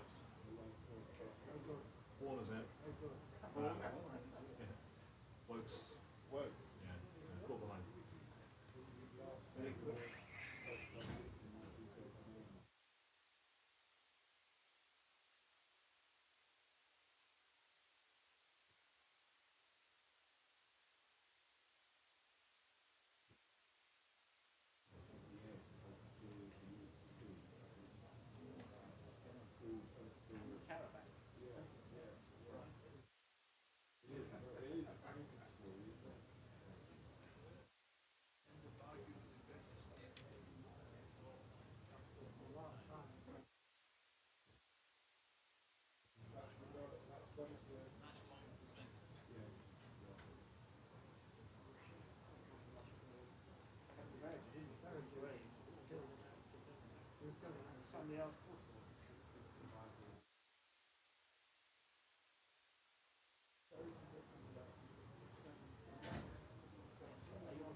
That's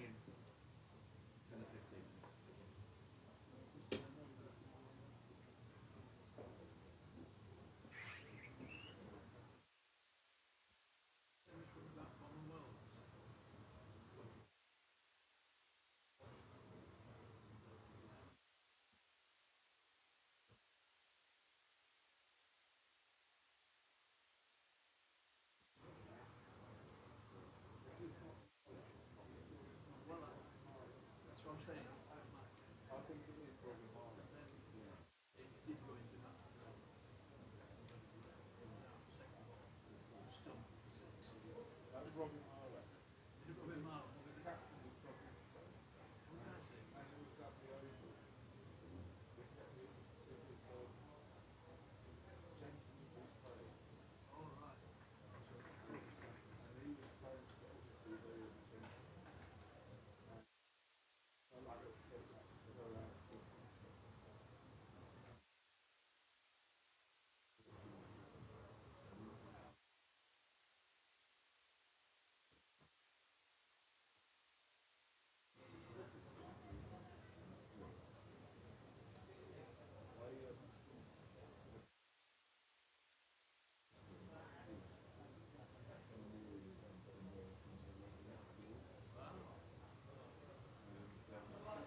Just to keep you up to date, ladies and gentlemen, we're going to take an early lunch at 10 to 1. No further rain. We're going to inspect at 10 past 1. So early lunch being taken at 10 to 1, and then hopefully inspection at 10 past.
Somebody's tweeted in, so not had a drop of rain so far in East Leeds. Would you believe it?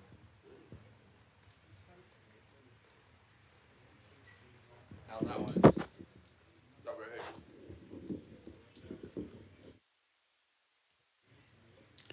She's got to do an update for York.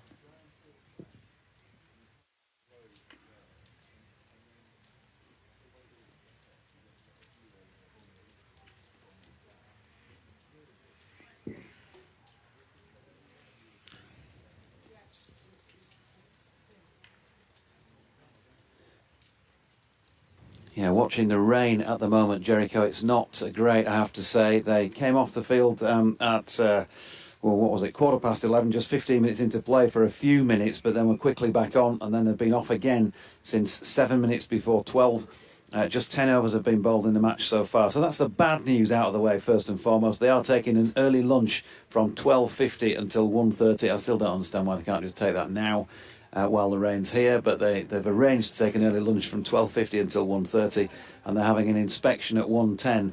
The full covers are on here, so it's going to be a little while for the clean-up operation whenever it stops, and no indicator on that front either.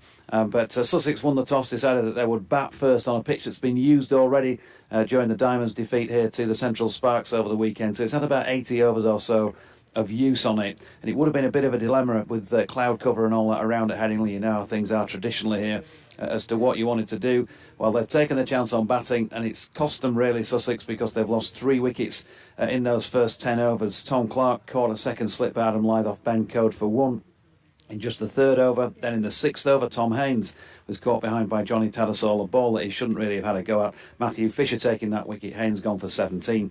And then following that one, first ball, James Coles, who was big among the runs in Sussex's last match, but he was bowled first ball by Matthew Fisher, middle stump, without scoring. So that was your lot in terms of wicket taking in action really in that first little spell of the game. 24 for 3 is the Sussex total after 10 overs. We'll bring you any more play that we've got in our next bulletin at 5:45.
Well, welcome back from Headingley, where delighted to say that play is finally resuming after that lengthy delay, during which lunch was taken. Tea, by the way, is set now for 4:10. It's an important thing. All looking forward to that already.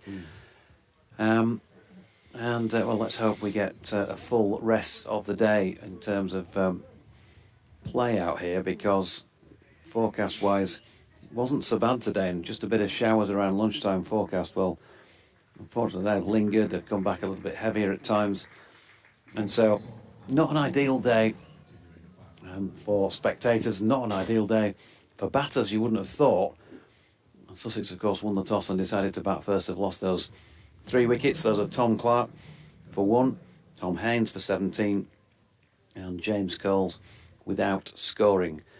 Tom Alsop and Ollie Carter, the two batters who are making their way back out there.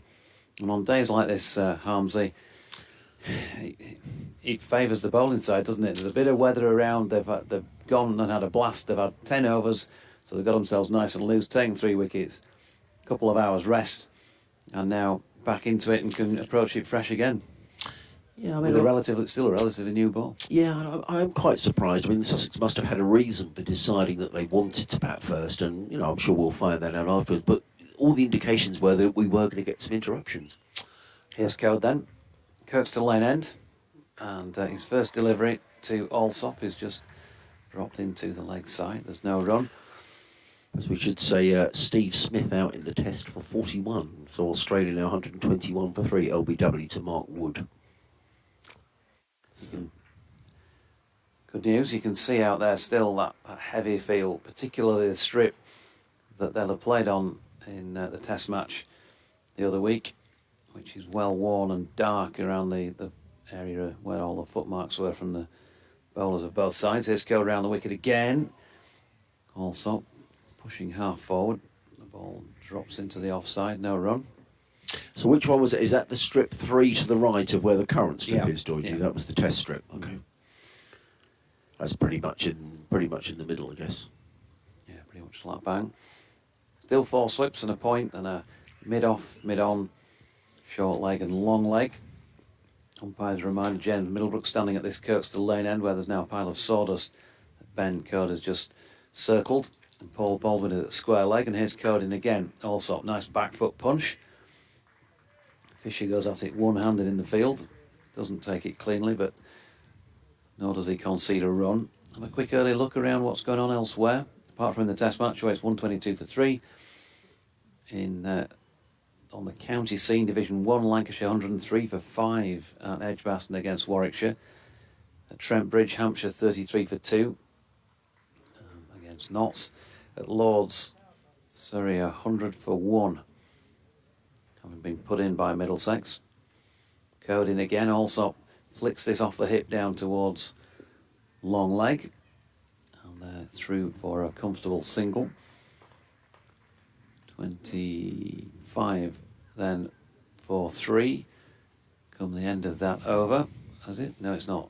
They're just changing because it's a left-hand, right-hand combination, of course. At Chelmsford, Kent in a bit of trouble, 109 for 5 against Essex. And it was the visitors who chose to bat there.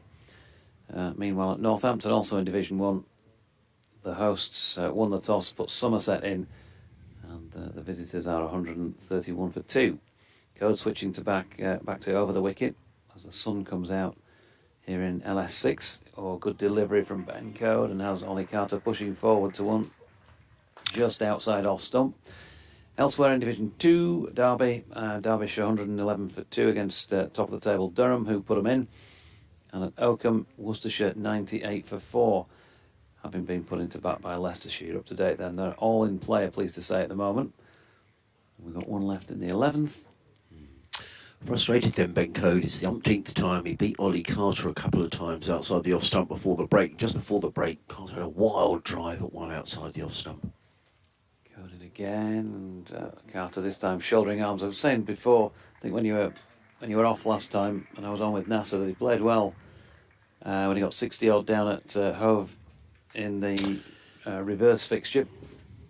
Yeah. Frustrated Yorkshire, I think, on that occasion. Yeah, and he's been in good form with the bat, Ollie Carter. He scored 510 runs so far this season, averages 46, which is a wicket-keeper batsman. I think you'd settle for that. I think the question mark pre-season was about whether Ollie Carter would be the keeper. There's another good young keeper at Sussex, Charlie Tier, who actually travelled up with the squad yesterday for this game, and I did wonder maybe whether Ollie might be nursing an injury or whether they were going to try Tier behind the stumps. I think Carter warrants a place in the side on batting alone. Will certainly prove that this season, but he's kept the gloves for this game. As in comes, it's a no ball. As Sticchetti gets one past the outside edge of Tom Alsop through to Johnny Tattersall, and there is no run. Worth mentioning also, by the way, that because of that delay on account of the weather, 20 overs from the 96 allocated for today have been lost.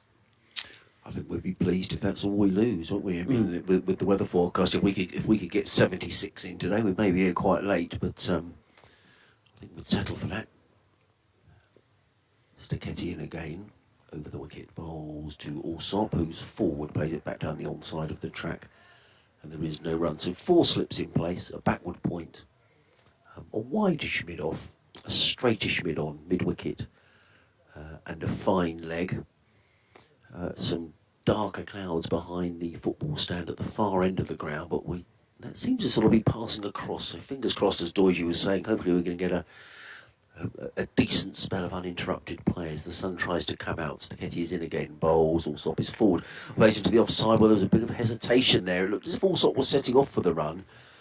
Carter responded to his call, and then they decided not to go for a run, which I think was absolutely the right decision. It could have been classic run-out territory because Alsop went, Carter wasn't that struck on the idea, but then when he saw his partner go, he set off while his partner then stopped.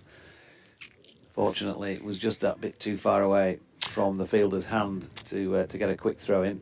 So many years ago, Jonathan, as in comes Sticchetti again, through the wicket bowls, and Alsop's beaten outside the off stump. That's a good delivery. I think he played at that, Tom Alsop. We'll have a look at the replay in a moment's time. My first thought was that he did have a little fish at that one outside the off stump. Good carry though through to keeper Tattersall. Doesn't look like we're going to see the replay, but I just got the feeling he just had a little nibble at that. Did the Sussex skipper, who is 5 not out. Sussex 27 for 3. I think the replay machine thinks it's still raining probably on a break. The sun is back with us.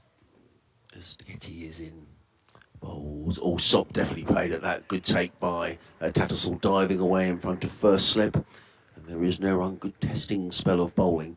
Yeah, so when I used to watch on the... I think he's played at that, hasn't he? I think you could argue he's drawing his bat inside the line.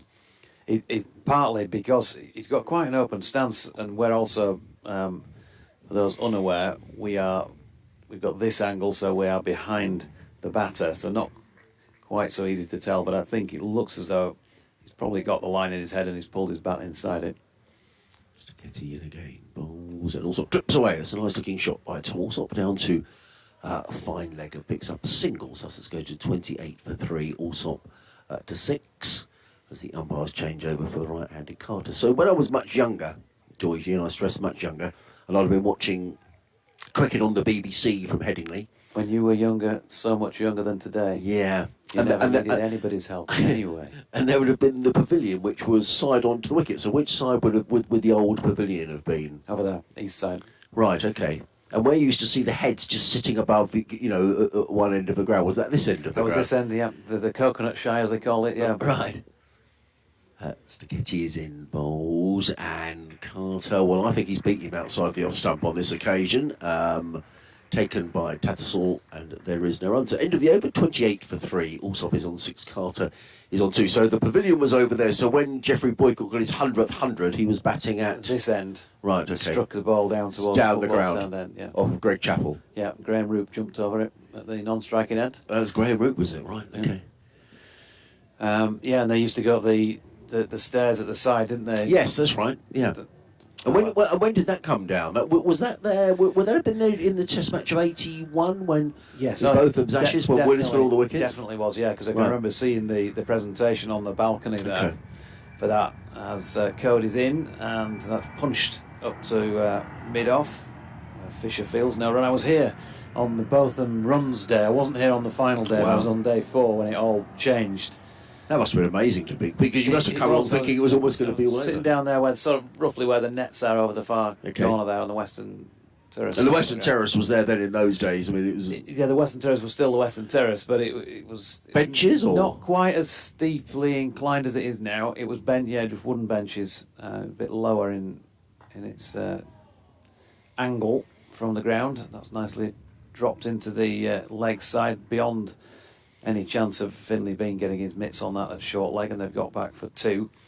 But this where we are now was the old winter shed, if you remember. So there were seats on top of the winter shed, and then there was the coconut shies down below, the white sort of. In effect, it was you were sitting between slots in a sight screen. yes, Really. and you daren't move. Yeah, but of course, now and again somebody wouldn't they? They'd forget and get up. And there'd be a stoppage. Code round the wicket here to Allsop, who's over the top of that and dropping it out to Fisher in the offside again, no run. But we used to net in the winter sheds, so obviously the players did. Playing for the City Boys team, we used to come up for the trials and do indoor nets and stuff in the winter shed beneath us. Believe me, it was winter as well. It was, there was no. I can't remember any heating in there. I always felt pretty cold when you're trying to run in and theoretically bowl fast, in January or whatever, on the rock hard floors. As Code's in again, and Allsop opens the face and runs it out backward of point. And they're going to get back for a couple of runs again. So the scoreboard just starting to tick a little bit more since they got back out there. 30 for 3. 32 for 3, in fact. I remember Ian Steen, sadly no longer with us, I don't think. He was the coach at the time of the Yorkshire schools team, and he also did the Leeds team that I was part of. And he used to say, "Don't you, lad, get some raw meat down you fast bowlers." He'd snarl at you when you got back to your mark. As Cody's in, and that's pushed into the offside by Allsop. There's no running. He kind of that whole. I suppose it was that. You're going back a long time now as well, but he was long retired at the time. Was Frederick Seward Strumer, but it was that premise of you got to be a nasty fasty. He'd tell some of the fast bowlers they were too nice. You're too nice, lad. How lovely to have been here though on that famous day with Ian Botham. That must have been magical. Yeah, no, it was great. It was just on a whim as well on the day, really. As that's punched back towards Code, who puts his left hand out and probably prevents it going for a boundary. They get a single in the end, 33 for 3 at the end of the 13th. Code with 1 for 9 off 7 overs and 3 maidens. So I came with my pal David Leatherdale, who of course played for Worcestershire eventually and was chairman of the PCA. Hope he's well. Don't think he'll be listening to us. But it was one of those things in the school holidays. The match looked like it was going to finish. We were going to get together and play cricket in the drive or something like that. And I think his mum phoned and said, because the house phone, remember that? House phones in those days. Yeah. And said, we had a house and we had a party line. That's what we had, but next door. Yeah, and taking David to Headingley, you want to come? Paid ourselves in at the corner there by the Kirkstall Lane terraces. I think it was probably about £1.50 for juniors, and sat there all day. To get in bowls to Allsop, lets it go outside the off stump. There is no run. My memory of that day is where I was working at the time. We had sort of 2 branches in the business I worked for in Guildford. And I found an excuse during the afternoon to keep going down to the bottom branch. The reason was there was a couple of television shops on the way down the high street. The boss kept saying, well, it's taking a hell of a long time to get down there, Adrian. I said, well, yeah, Because, it was amazing, really. Yeah. And the other thing they had in those days, Dorothy, is Sticketti is in again. Over the wicket bowls, Allsop lets it go outside the off-stump, taken by Tattersall in front of first slip. There is no run.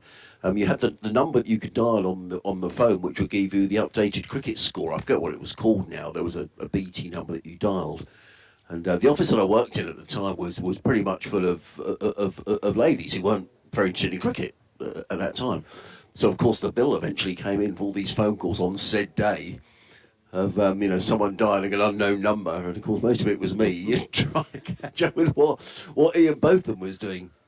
Sun's gone in, Sticketti in, bowls. Also, again, with a good leave outside the off stump. Actually, I could have done my first ever report, couldn't I? You could have, wouldn't that have been amazing? Yeah. Well, one of the one of the iconic days in English cricket.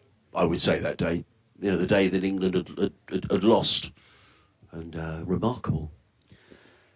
That's gone straight into the confectionery stall and out again. Was That was that day. Was that That was the day. Was it? Yeah, he smashed it down the ground. It was there was a little, a totally different look to what it was. There was a van stall down there. Getty in again, bowls. Also drives sweetly, but only as far as mid-off. There is no run. There was also a tent just in the far corner, sort of, I guess generally speaking, where the scoreboard is over there, just down the back. The Ladbrokes tent, which is famously where all the bookmakers are available, where Marsh and Lilly were reputed to have had had a punt on the game. Yeah. Amazing day, 1981. I don't know when it was in July. It was the back end of July. Kitty is in again round the wicket, bowls to Allsop, who does let that go. He does pull the bat inside the line, taken by Tattersall. He's just probing away here outside of Tom Allsop's off stump. 4 slips awaiting, just in case there is a little nick through to the keeper. Other than that, there's a point mid-off, mid-on, mid-wicket, and a fine leg literally down below. It's just into live cricket on the BBC. Sorry. Sorry to interrupt you, but actually no. Well, it was back end of July, just past the halfway point of July. I'm going to say it was definitely school holidays, and we'd have finished around about that time. Just before that, it was a Monday, because it was the last Test match with a rest day, I think. To get it in bowls, and also plays into the offside. There is no run. I'd stand to be corrected on this, but I think it was the last Test match with a rest day, or certainly the last Test match before the first Test match that didn't have a rest day. That was the Edgbaston match, which was finished on a Sunday. That one, yes, didn't the following Test. Yes, Yeah. indeed, where both have got a load of wickets. I should just say into the over, 33 for 3. Allsop on 11, Carter on 2. I can't remember if the later Test matches in that series went back to having a rest day or not, but there was definitely a rest day in the Headingley Test, because the stories are, David Gower told this when he was doing a dinner at Scarborough Festival a couple of years ago. They all went up to Ian Botham's house and made merry because they thought they would be finishing the following day. They all checked out of the hotel, I think, on that Monday morning. His Code, meanwhile, bowling to Carter, who shoulders arms to the first delivery. But the dates were 16th to 21st of July, 81. So the 16th of the first day, 17th the second, 18th the third. It's actually 42 years ago to this day since that happened. How amazing is that? And we're talking about it. That's great, isn't it? That's terrific. Well, No, it won't be, will it? Sorry, tell a lie, because they had a rest day. So it would have been... Oh, it would have been the 20th. The 5th day. Yeah, it would have been the 20th then, wouldn't it? I think I'm right in saying. His Code is in, and that's dropped into the leg side. I tell you, an anniversary... I should say, no wrong. An anniversary of today, I didn't realise till the way out, they were talking about the hot weather in Europe and saying that this day last year was that hottest ever day in the UK. So there's a change in the weather. We were at Lord's playing Middlesex, unsurprisingly. It was an extraordinary day because it was the hottest day ever, and Middlesex won the toss and decided to bowl. I mean, why on earth they decided to do it, I have no idea. We were at Taunton in a match that eventually got washed out. Good delivery by Code here that just nips in a little on Ali Carter. And there is no run. Yeah, it was Monday, the 20th of July, on which both of them got his 145. Monday the 20th of July, 1981. And the match finished the following day with that amazing spell of bowling, wasn't it, by Willis. RGD. Yeah. Who, funnily enough, went to school in Guildford. Code is in again, and Carter right over the top of that, pushes up to Milan at mid-off, no run. No 8 for 43s just yet today, and Sussex will be glad of that. But there were 3 early wickets, and they're still not out of that little bit of a hole just yet at 33 for 3, but there were 18 at the point of losing the 3rd wicket. So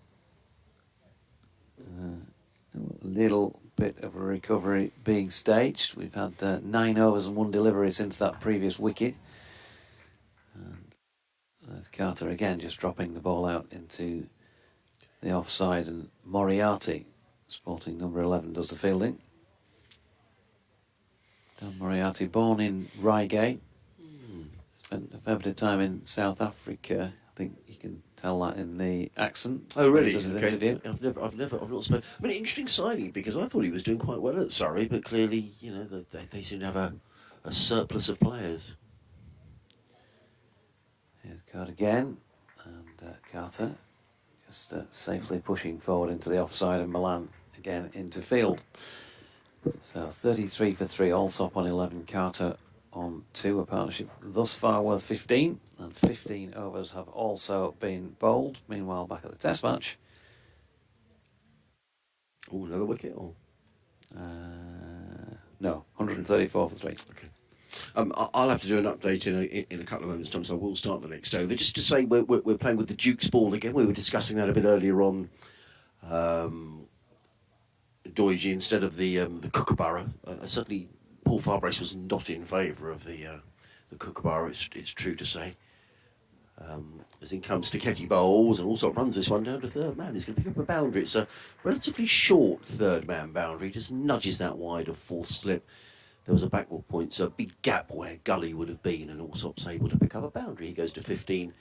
Sussex 2, 37 for 3. So they've doubled their score since the last wicket went down. They were 18 for 3 when James Coles, who made 180, and he batted absolutely beautifully at Hove last week. But I guess that's what happens in county cricket. You think you've cracked it when you make a big score, and then the next game back down to earth with a bump. But I'm sure he'll come again. He's a fine player, James Coles. Sticchetti is in again. Bowls also right in behind that, plays it into the offside, and there is no run. Look at Tom Allsop's figures in the county championship this year for Sussex. Averaging 47, top score of 182, 569 runs. Hasn't been in amongst the runs the last couple of games, but he's a fine player, Tom Allsop, and skippering the side in the absence of Cheteshwar Pujara. Sticchetti in again, bowls. That's short, and the ball balloons over the head of Allsop, taken by Tattersall, and there is no run. Crowd fairly sparsely littered around Headingley, as you'd expect. Looks like we've certainly had some interruptions at the minute.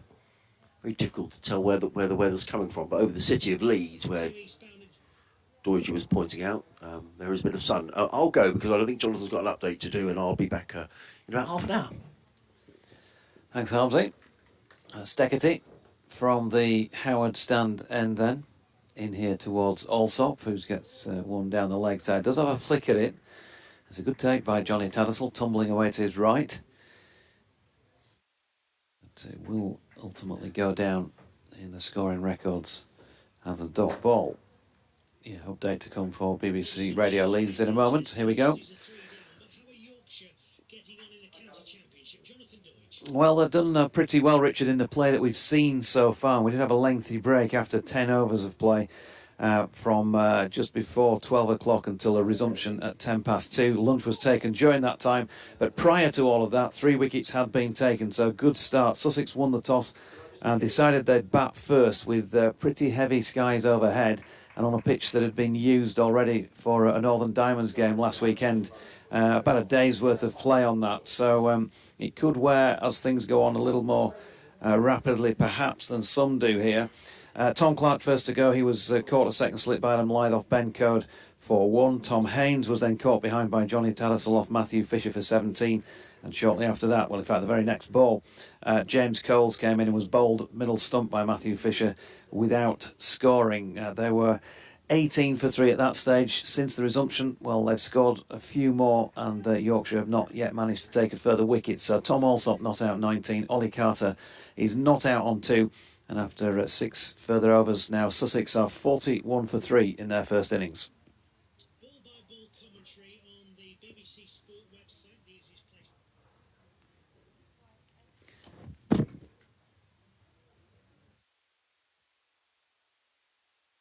Always put it on first. Nasser is back, and that was the end of that 16th over, as I was saying, 41 for 3.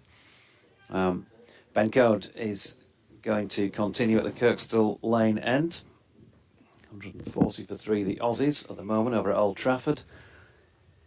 Code, right arm over the wicket to the right-handed Ollie Carter, who turns that into the leg side There is no run. Carter, 1,376 first-class runs to his name, with the highest of 185, averaging 37.19 at this moment in time.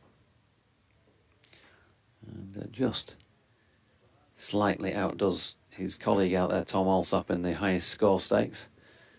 His best 182 not out. Carter waits then. Oh, that's a good delivery by Code. Hands on his head, cursing his luck that that one just didn't nip and take off stump. It can't have been too far away. I might get a replay. So Ollie Carter, as I say, proved a bit of a frustration in trying to get him out down at Hove earlier in the season. Seem to recall him scoring runs at a fair pace. 2 from 30 deliveries now in this particular innings, which probably shows that it's not easy out there. And he's pushing out into the offside with this latest delivery to Moriarty. Did you lunch well, Nasser? I did lunch well. Afternoon, Doji. Yeah, lunched very well indeed. You might just want to, if I just turn your mic off, adjust it upwards slightly. Yeah. Talk to us. If I talk to you like this, 1, 2, 3, which is the normal. Maybe a bit more. 4, 5, 6. Oh, that's what it is. More like that. There we go. Gadgets, eh? We can hear you now. So 41 for 3. Coding, got him! He's gone. Carter looks like he might have clipped that onto his stump, and it's stuck at the bottom, the base of middle and leg. So there you go. Ollie Carter under some pressure, not finding it easy to score. 2 from 32 deliveries, and he has gone. And Sussex in trouble at 41 for 4. Yeah, more problems. More problems for Sussex here. They were hoping to rebuild this afternoon, perhaps put a fourth wicket partnership together of some ilk, but Ollie Carter in all sorts of problems before he lost his wicket there. And out for just a miserly 2 runs off 31 balls. His miserable stay at the wicket is over as the weather sets fair this afternoon. And Yorkshire look to get more wickets this afternoon and try to get into this middle order of Sussex. Rip through the middle and see if they can build up more pressure on this Sussex side and eventually lead to a win for Yorkshire perhaps and get some points on the table. Yeah, I didn't get to see the replay there, I'm afraid, to confirm or deny whether I was right with the inside edge. It looked like there might have been just a little bit of bat on it, down to the base of middle and leg. And right on cue. Yeah, there you go, actually. It was more than a little bit of inside edge, wasn't it? It was a pretty hefty inside edge and probably about 4th stump line from Ben Code. I'm going to get a close-up of it from the angle. Inside edge onto his pad and then back onto the stumps. So he'll be cursing his luck.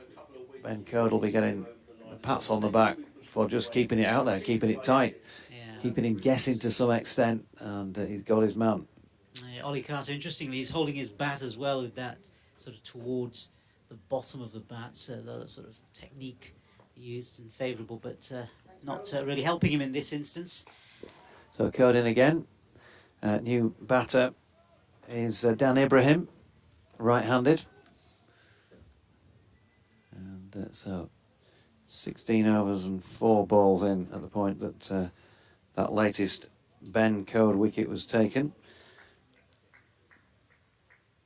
2 for him, as well as those 2 for Matthew Fisher in the contest so far. 41 for 4 as Code comes in for the final ball of the over. It's just outside off stump, and pushing forward at that, Ibrahim plays and misses. What certainly has been happening all day, Doshi, has been that Code's line has been really good, really tight bowling from him all day long, and that's why he's got some of these wickets. He's bowling perfectly. Yeah, that was a beauty, the last delivery actually, when you saw the replay, angled in and then held its line off the seam, pushing down the original line. And we're going to get chances, those of you who are watching it. It's about 4th stump, isn't it? And it just holds its line, maybe just goes away slightly. 9 overs, 5 maidens, 2 for 9. No wonder Ben Code is receiving the applause of the home support as he makes his way down to the long leg, and it's going to be Mark Steckerty to continue round the wicket. Right arm dropped into the offside, his first delivery by Allsop, and they've taken on the bowler in his follow through and got through for a single. Good running from the pair. I think it's also really exciting when you're watching a cricket match of any sort, is seeing those four slips. We had four slips. We've got four slips. I'm looking at four slips in front of me alongside the wicketkeeper. And for any bowler coming in and bowling, you know, to see the sight of four slips, just eagerly anticipating that edge, if and when it comes, is a great sign. George Hill at first. Adam Lyth second, already taking a catch there, of course, today. Finley Bean at third with shin pads on, and some picture of Finley Bean in the bins in a minute, and Ryan Rickleton is at fourth. But Steckerty, right arm over the wicket, and that is dropped into the leg side by Dan Ibrahim, who's spotting number 40 on his back. And yeah, I thought so. Finley Bean has gone for a bit of designer stubble this week. Can't recall him speaking to us after his century last week with any facial hair of any note, so might get the mickey taken out of him for that if we get an interview this week. 3 centuries this year, so the chances of Finley getting on for a good performance seem to be pretty high in the 2023 season. Ibrahim waits. Oh, nicely played as well. Over pitching Steckerty. He may have got a bit of a hand on this, and the Sawdust also tries to do a bit of fielding for Yorkshire. But ultimately, he's timed that really well, as Dan Ibrahim, and he's picked up 4 runs down to the Howard stand end of the ground. It just looked like a straightforward push of the bat. That's all it was, really, past the bowler. And yeah, good time. It was straight as a die, wasn't it? Yeah. It's gone through the disc, the bowler's run-up disc. It's gone through the pile of sawdust.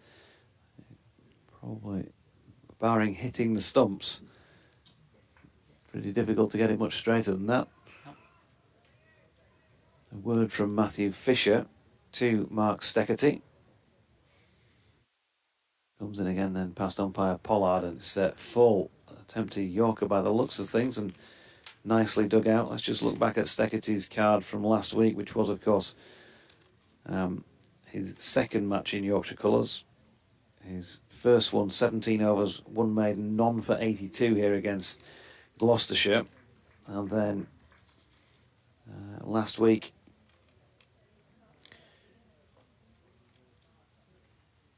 in a moment, because he's coming in again and bowling here to Ibrahim, well wide of off stump, though, an easy leave this time. 15.3 overs, 4 maidens, 3 for 55, Steckerty in the Worcestershire first innings last week, and then none for 16 from 7 in the second innings that petered out, of course, into that draw. And he definitely was significantly better last week than he had been against Gloucestershire, where it was I think you'd have to say, a below par effort in that first match here. Went for runs quickly at one point in one of the afternoon sessions. Here he is again, wide of off stump, and another easy leave for Allsop. There's something about Steckerty when you look at his makeup. I was saying last week, he's got that old-fashioned, more of a fast bowler's backside on him. He's got a bit more power about him, powerful thighs. He's a unit travelling in, and he's certainly not slow when he lets it go either. I think we were debating who was the quickest of the bowlers in the Yorkshire side. I thought maybe Matthew Fisher, and 1 or 2 lads from within the camp said, well, probably Steckerty more consistently, but when Matthew Fisher lets one go, he might be capable of bowling the quickest delivery of those who are playing on a regular basis. 46 for 4, Allsop on strike, left-handed of course. Code continuing from this Kirkstall Lane end. It's a lengthy spell, but of course it has been broken by over a couple of hours, 2.25 hours with that delay. So it'll have been freshened up by that. certainly the weather looks set fair this afternoon, which will certainly help in terms of Yorkshire's cause and in terms of Code's bowling.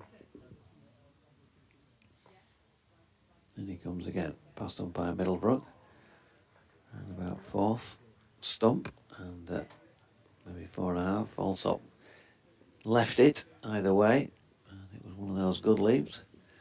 Didn't hit any of the timber. Allsop 20 from 48 deliveries, 68 minutes of batting. It's hard to read on that scoreboard away to the left. 60-something minutes of batting. Over an hour of batting. Over an hour. We'll get there with a term sooner or later. 3 boundaries to him. They've brought in a leg gully here, taken one of the 4 slips out. Encouraged Ben Code, of course, to keep it straight. There's some movement in the air about that delivery. Slightly away from the left-handed Allsop. And certainly very much an attacking field here. Yorkshire sniffing a real opportunity to get stuck in. I don't think there'll be any feeling of revenge or anything like that. They don't talk about that to the players these days, but they certainly felt that they deserved to win on balance of play down at home, but didn't get the opportunity to ram home that advantage because of the weather on the final day. Code in again, and Allsop just pushing out into the offside, and Moriarty feels no run. Yeah, before going up to Scarborough, they'll just want to get these points, won't they, Yorkshire, from their point of view. Get the points out of this game if they can muster up a big score after getting the remaining Sussex batsmen out. That's what they'll look for in this game. And certainly from Ben Coates' point of view, he'll look for some support from the other side because he's been the main wicket taker so far. 2 wickets to him. Here he is to Allsop, straight and a solid block back past the bowler. And then it's no run. As ever, deserted Western Terrace apart from somebody out there who looks like he might be doing a bit of a repair operation, maybe a bit of damage to one or two of the seats possibly from the test match, as well as certainly one of the snappers out there in the distance, square onto the wicket. Code in again. It's another delivery that asks the batter to play, Allsop, and he did so. End of the over, 19 complete, 46 for 4 is the score. Let's have a look who's out there. He's doing some repairs. I think he's repairing the seat. He looks as though he's repairing the seat. One of the seats on the Western Terrace.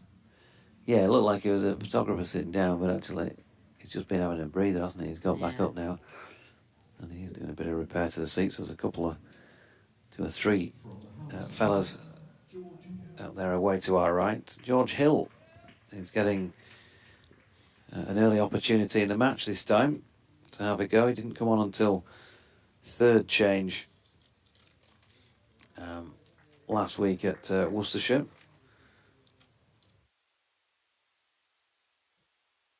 Second change here, and he's in from the Howard stand end, ball back of length. And Ibrahim pushes that up to mid-off, no run. George Hill, right arm seam bowler.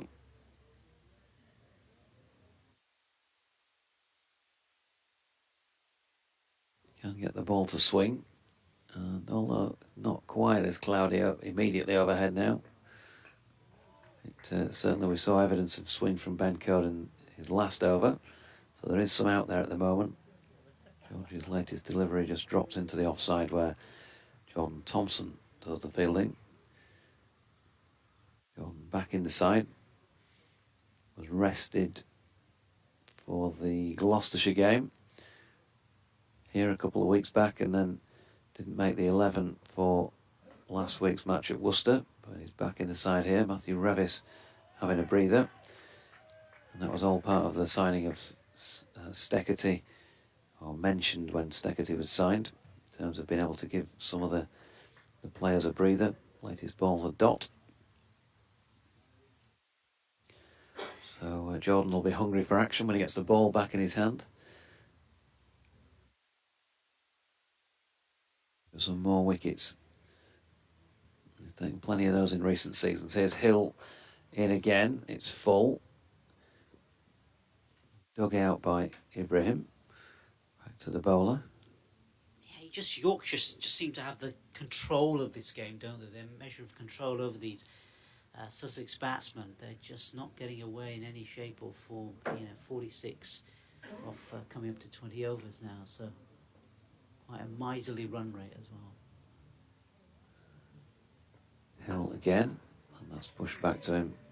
And no run. I know we're officially in the second session of the day, but in terms of the time that's been played so far, we're still probably not quite an hour and a half's worth of play, or around about that sort of time, aren't we? So if you put it in that context, then it's been a really good first session for the team who lost the toss here. And when you do win the toss, as I was saying earlier on, in conditions like this, you just got to be careful early doors. You wouldn't want to lose those 3 or 4. You probably a couple of wickets. You'd expect to see them go down most of the time. Final ball of George Hill's over is also another dot, so it's a good start by George, who generally speaking is tight. It was just a little bit loose, I thought, against Worcestershire last week, but he's back on the money first up here. 1 over, 1 maiden, none for none. Yeah, proceedings have certainly helped Yorkshire. The breaks in play have helped Yorkshire as well, because their bowlers could have that rest, and the captain got change in bowling. Yeah, Matthew Fisher back on at the Kirkstall Lane end.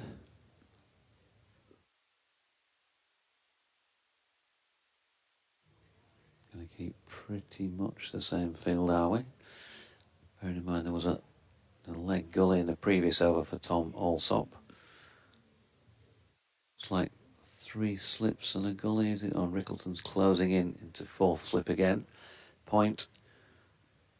Mid off, mid on. Jordan Thompson's just been moved across to mid wicket. We have a long leg. So Fisher very wide on the crease, round the wicket to Alsop. Noticeably wide, he was just inside the white line. 2 for 21 so far from 4 overs and 1 ball.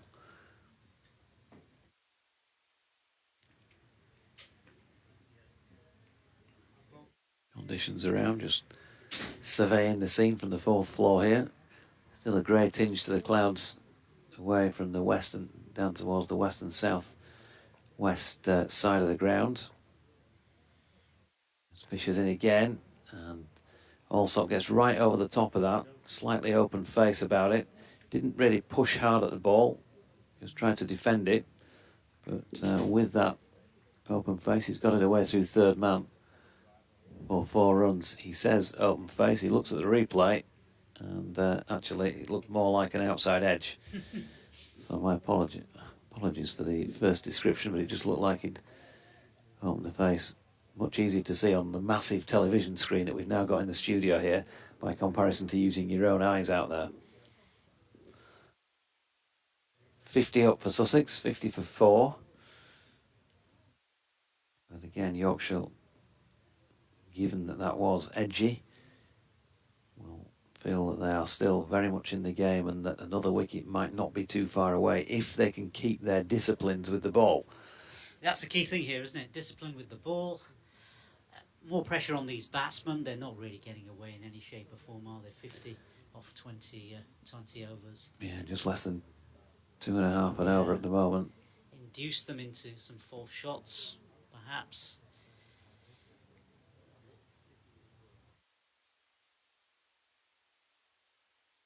Ball disappeared over near the covers, didn't it? So clearly picked up a bit of moisture. Fisher gives it a good rub. Did one of his teammates. That's wide of off stump next up. Through to Tattersall, no run. I guess a victory here will also help them next week as well at the festival that is Scarborough. I'm sure that the fans will be out there in their numbers. A couple of victories. Keep them in good shape, because we've got that massive break, haven't we, in August, and then we come back in September.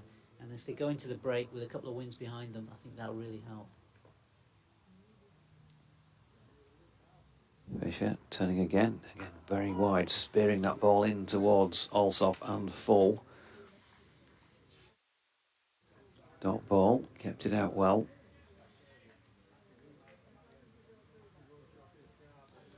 Yes, we were talking about the table earlier, weren't we? And we were thinking that if they could get, a win or two here, take them up the table, past Glamorgan into maybe 1, 2, 3, 4, into fourth place in the table. Well, maybe third place above Glamorgan. Sorry, fourth. Fourth, I beg your pardon. Yeah. Fisher again, wide of off stump this time, and Allsop leaves. Yeah, points deduction looming, of course. Still not sure on what that is. That's the elephant in the room, isn't it? Miriam in Brighton, good afternoon to you. Missed this one earlier. Lovely to have your coverage to accompany whilst I work, she says. Do hope we manage to get enough play over the next few to finish the match. Such a shame we didn't at Hove in April. Heading to Scarbados next week. Do hope the weather forecast improves. Can you say hello to my Sussex cricketing friends, Simon and Mike, who will be listening? There you go. Thanks, Miriam. And, come on, Yorkshire, she says. As Allsop turns that into the leg side, and Milan does the fielding. 50 for 4 after 21. 55 overs remaining in the day. So if you're joining us more recently, and give you a quick update as to what has gone on today. Sussex won the toss, decided to bat, and made fairly heavy weather of it. Tom Clark caught Lythe, bowled code for 1. Adam Lythe taking an edge at second slip. Off for a bit of rain for 7 or 8 minutes. Tom Haynes then was out following resumption in the 6th over, caught behind by Tattersall. Ball he shouldn't really have played out off the bowling of Matthew Fisher for 17, as Ibrahim leaves the first ball of George Hill's latest over from the Howard stand end. 18 for 2 was at that stage, and then the next ball, James Coles came out and was bowled middle stump by Matthew Fisher without scoring. A break from, the precise time I wrote down was 11:53, 10 overs in, until after an early lunch had been taken, a resumption at 2:10, 20 overs lost in the day. Hill bowling here to Ibrahim, who drops it into the offside. Thompson fielding, no run. And then following the resumption, it took 6 overs and 4 balls for Yorkshire to take another wicket. That was when Ollie Carter got a thickish inside edge onto his pad or thigh pad, and it went back onto the stumps. Ben Code taking his second wicket of the match, and Carter out for 2 from 32 deliveries. Ibrahim on strike on 4 as George Hill even bowls, and that's pushed out to Milan in the covers. No run.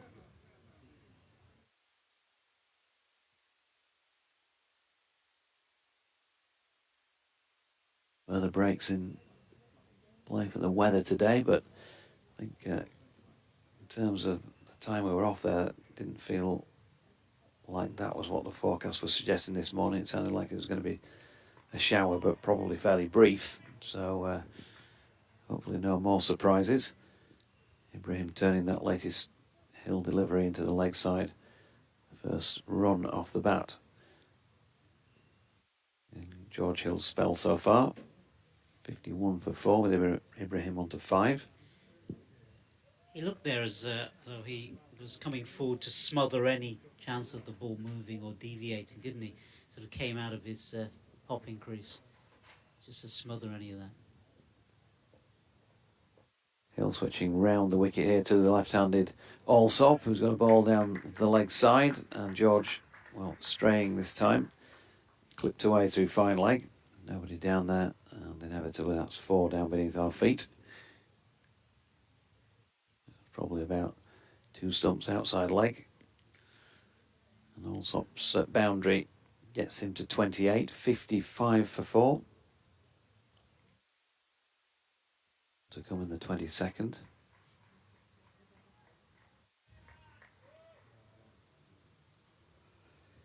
Plenty of encouragement out there for the Yorkshire players. Hill in again, attacking the stumps once more, flicked off the legs by Allsop, down to Fisher coming in from long leg, and they are through for 1 to complete the 22nd over. 56 for 4.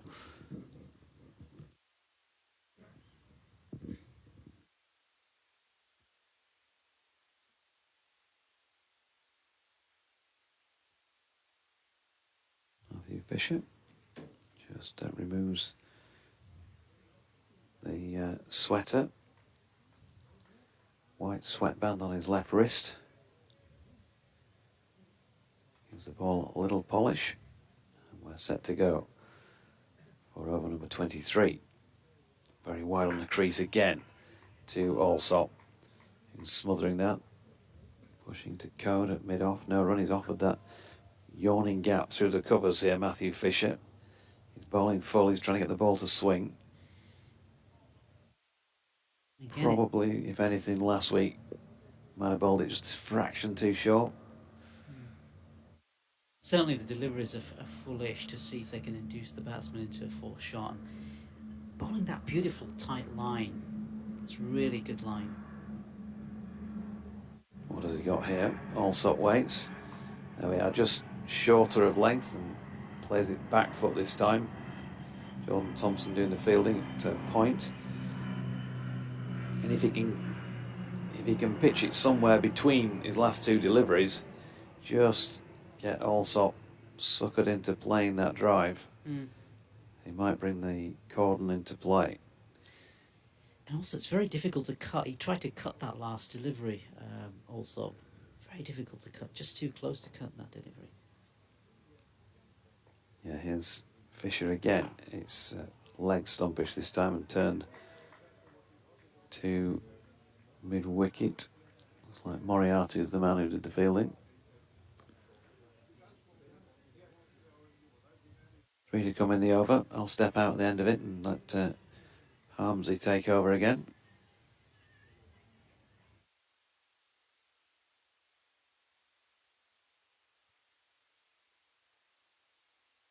So Fisher turning once more at this Kirkstall Lane end. Comes very wide again. That's a good delivery, and it's a good leave by Allsop. It was a tight leave. Probably on length. Line-wise, it was a very tight leave. Well, no, it felt like it was from this angle. We're not straight on in the commentary position. Probably, I've got the tightest of the angles of the three of us in the comm box. I'll be pretty much bang on the dividing line between 2 strips and 3 strips into the offside. Nasser a bit wider, Harmsy wider still. Fisher in again, wide of off stump this time, probably about 5th stump. And Allsop leaves well alone. If we just do a quick headset change, I'll give you mine after this delivery, Nasser. You want to pass yours on to Harmsy for a seamless BBC commentary box transition. He's back. I am. I was thinking about Dan Ibrahim, because it was here a couple of years ago that he set a record in the county championship. In comes Fisher. Final ball of the over. Oh, it's a good short ball because Allsop's not sure how to play that. Sorry, Ibrahim's not sure how to play it. No, it was Allsop, wasn't it? Yeah. Hits him in the, I think it was probably the arm. No run. Reminders of that record he set. Yeah, so he became the youngest ever player to score a half century in the county championship.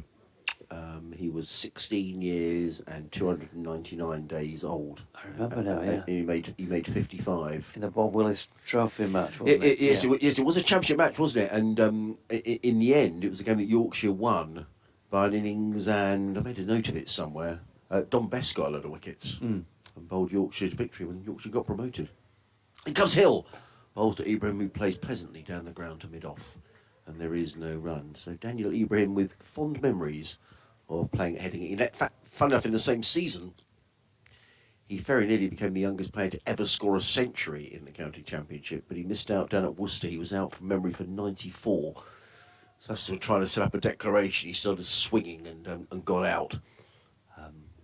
But anyway, happy memories of that season. Dan Ibrahim, not quite such a successful season this time around, but a chance here as Hill comes in and bowls, and Ibrahim lets that one go outside the off stump. And there is no run. He's only 18 now, Dan Ibrahim. He's 19 any time soon. Let me have a look. When he's 19, August. 8th of August. Yeah, August. Yeah. So there's, in terms of youngish Sussex side. James Coles is only 19. Daniel Ibrahim 18. As he comes Hill, lovely sunny day now. As Hill bowls and Ibrahim is forward, plays into the offside.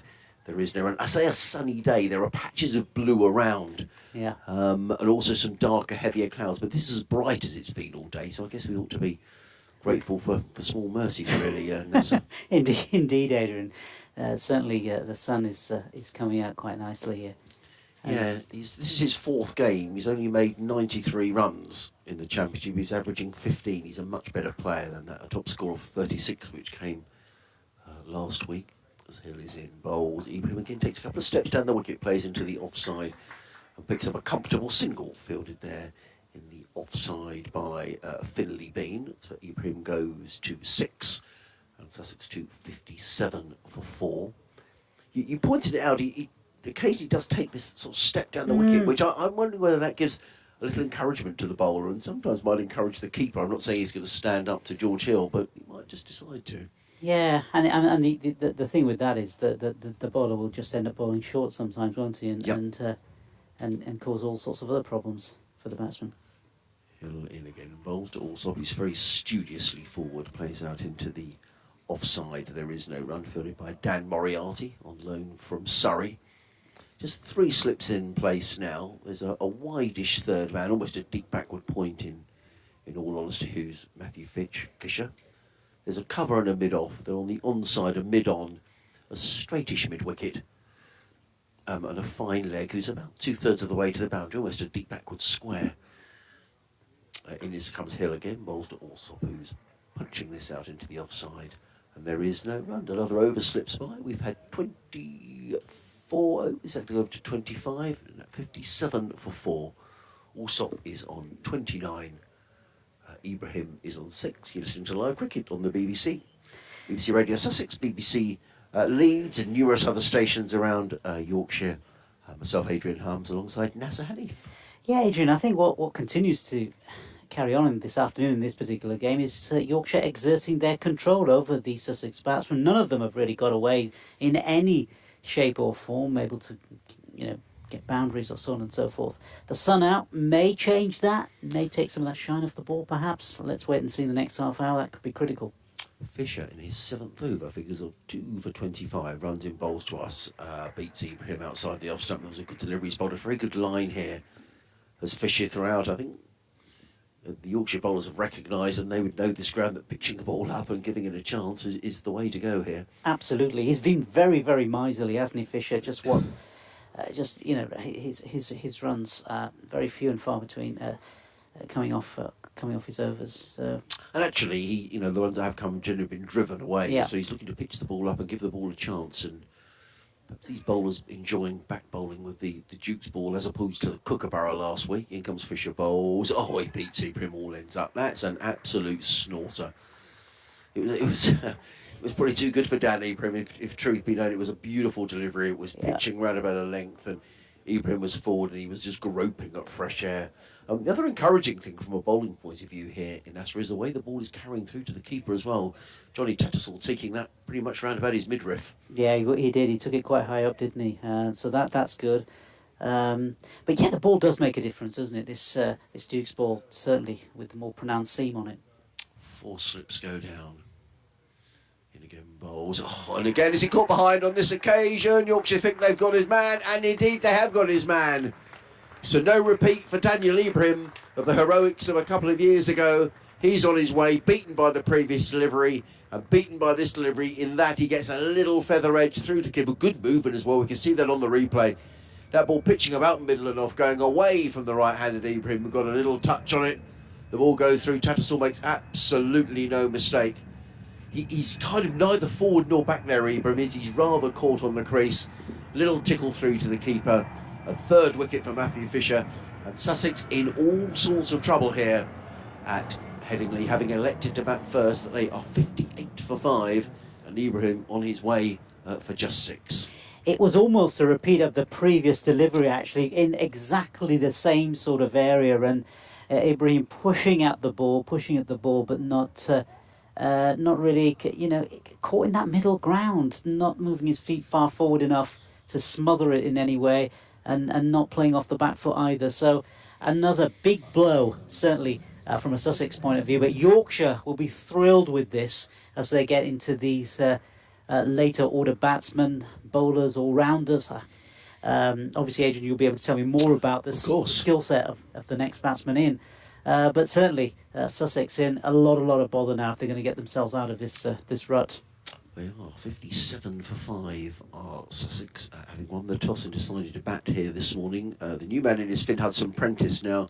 He's been in decent form as Finn. He's scored 5 half-centuries this season. He's averaging 42 in the championship, 405 county championship runs. Then Nathan McAndrew, the Australian all-rounder, this is his last game.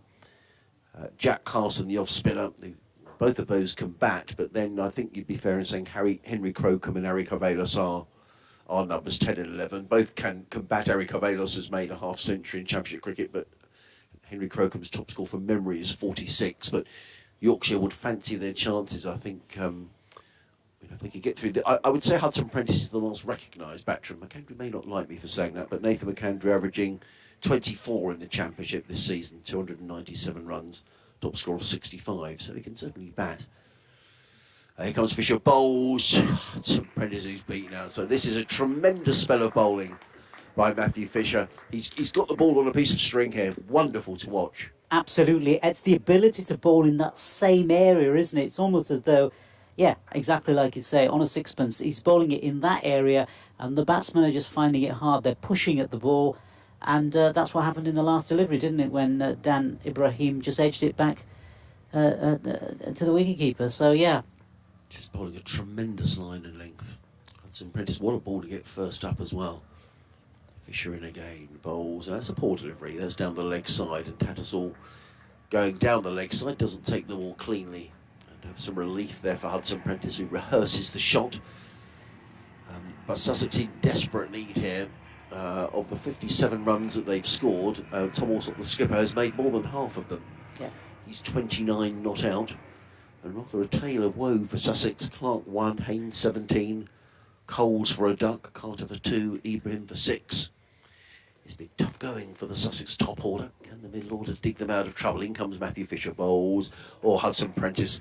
Well, he was attempting to drive, and again, I would say he was only sort of half forward there. Hudson-Prentice a play and a miss. And that's a wonderful over from Fisher, who's bowled 7 overs, 1 maiden, 3 for 25, and I would say he's bowled every bit as well as those figures would suggest, Nasser. Absolutely, Adrian. And combining his bowling with that of Ben Code earlier and the wickets from Ben Code, both of them worked well together in tandem, and they've reduced Sussex to this really paltry total, 57 for 5 now. So not good from a Sussex point of view, but from a Yorkshire point of view, they'll be looking to rattle out these remaining wickets and perhaps even get themselves into bat this evening if they can, because you don't know what's going to happen with the weather, do you? And you really want to push the game along as quickly as you can.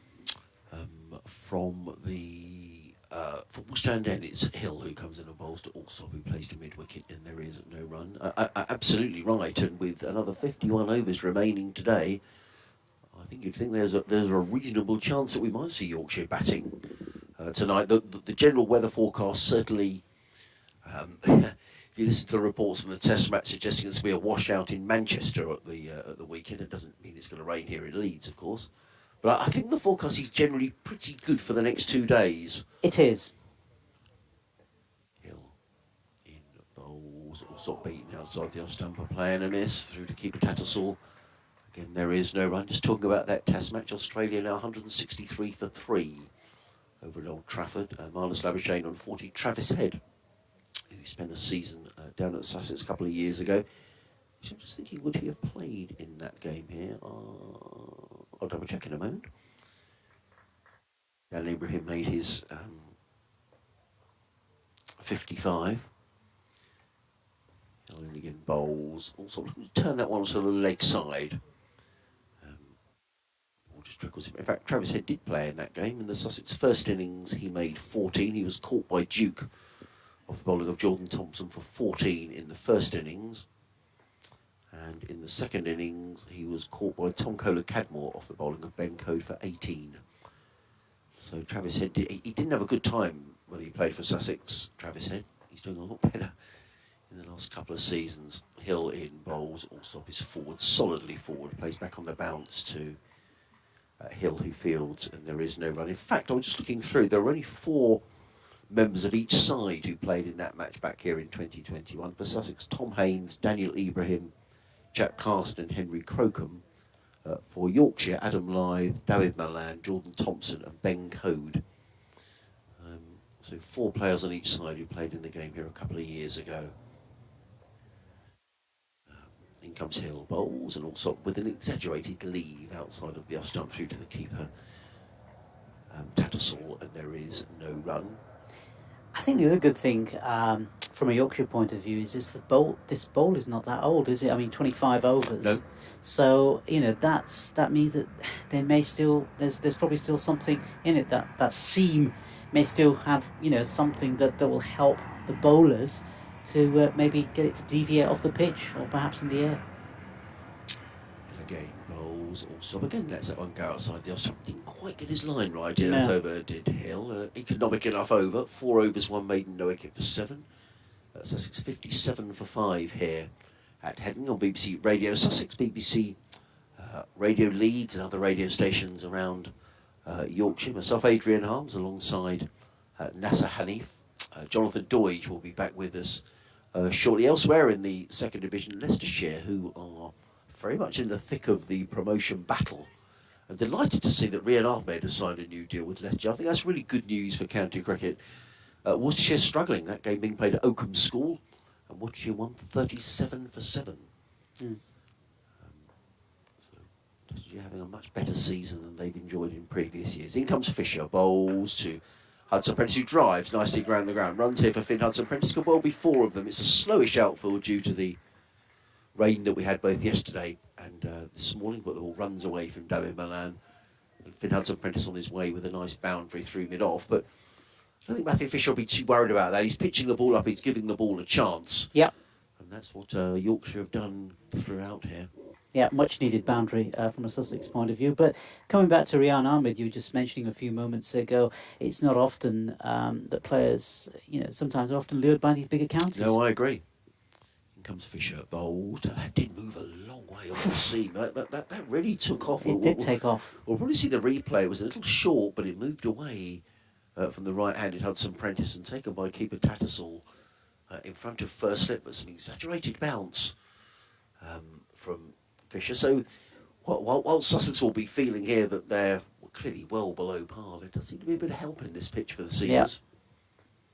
Which makes it even more perhaps surprising that Sussex elected to bat first. Fisher. 4 slips go down.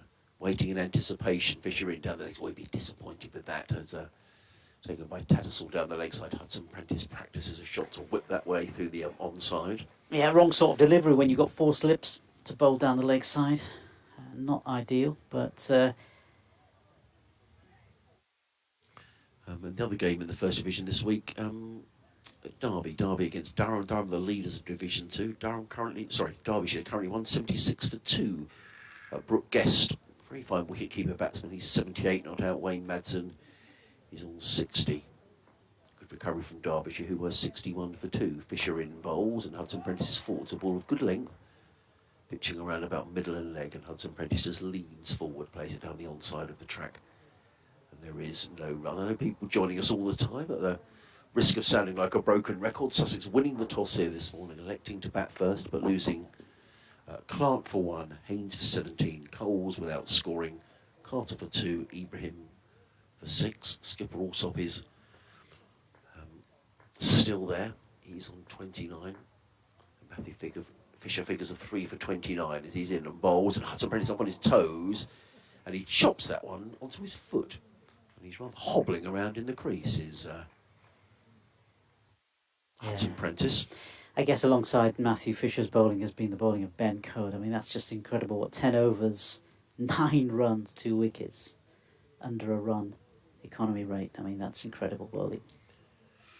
Well, they've certainly bowled to the conditions. I mean, there's a lot more blue sky around. I would say, just having said that, at the football stand end of the ground, there's a horrible cloud that looks full of Yeah. rain, but I'm hoping it's going to stay there, Nessa. Yeah, that's what the hope is. In comes Fisher bowls. Hudson Prentice is solidly forward. The difference there with Hudson Prentice as opposed to Daniel Ibrahim in the previous over was that Hudson Prentice, I felt, got forward to Fisher, whereas Ibrahim was rather stuck on the crease. Yeah.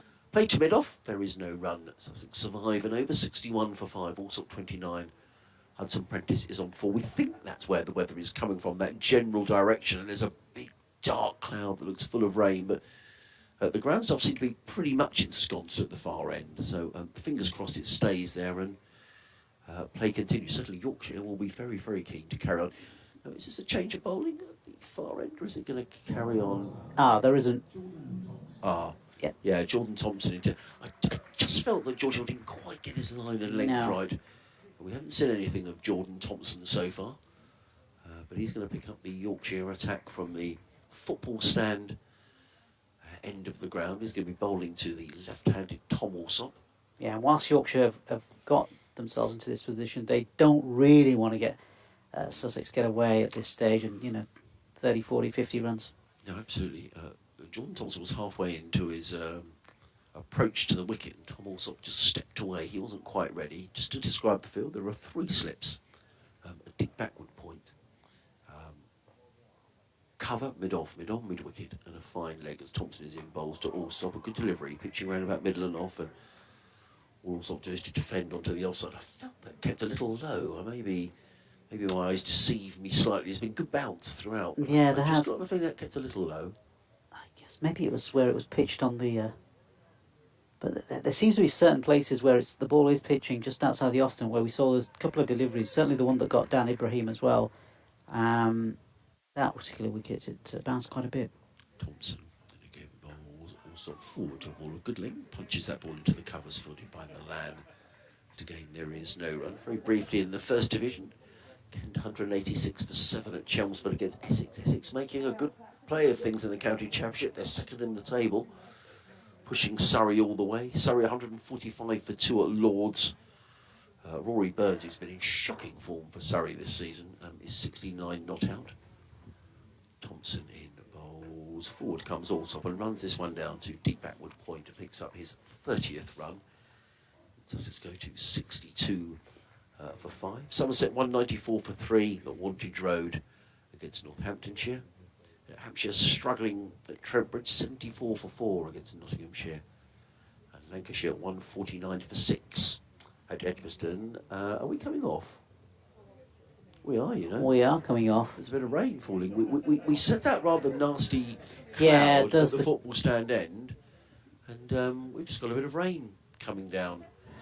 Very difficult to see from where we are. I mean, over the city of Leeds, it looks like it's a lovely day. There's lots of blue sky, but we're coming off, and we've got another break in play, which is all very frustrating. Sussex. Very frustrating. I mean, the city of Leeds is in front of us to the south of us, and there it's quite clear, but to the west of us, which is sort of the Pudsey, sort of Bradford area, the west of Leeds, I guess, that's where we can see the sort of darker clouds, I suppose, and that's where we can see where the rain always sort of potentially comes from that sort of area, most times anyway, not always, but mostly it comes from that area, and that's where the darker clouds are, which is... I mean, this is not good. Okay, the Yorkshire bowlers may get a rest out of this, but stop-start won't help the batsman from a Sussex point of view either. It certainly won't. So Finn Hudson Prentice on 4, Tom Allsop on 30, as we make our way off. But I think you have to give credit to the Yorkshire bowlers here, because they've bowled a good line, a good length. And they've kept the Sussex batters very much on their back foot. Absolutely. I mean, if you look at all the bowling figures, the economy rates, generally have been very good.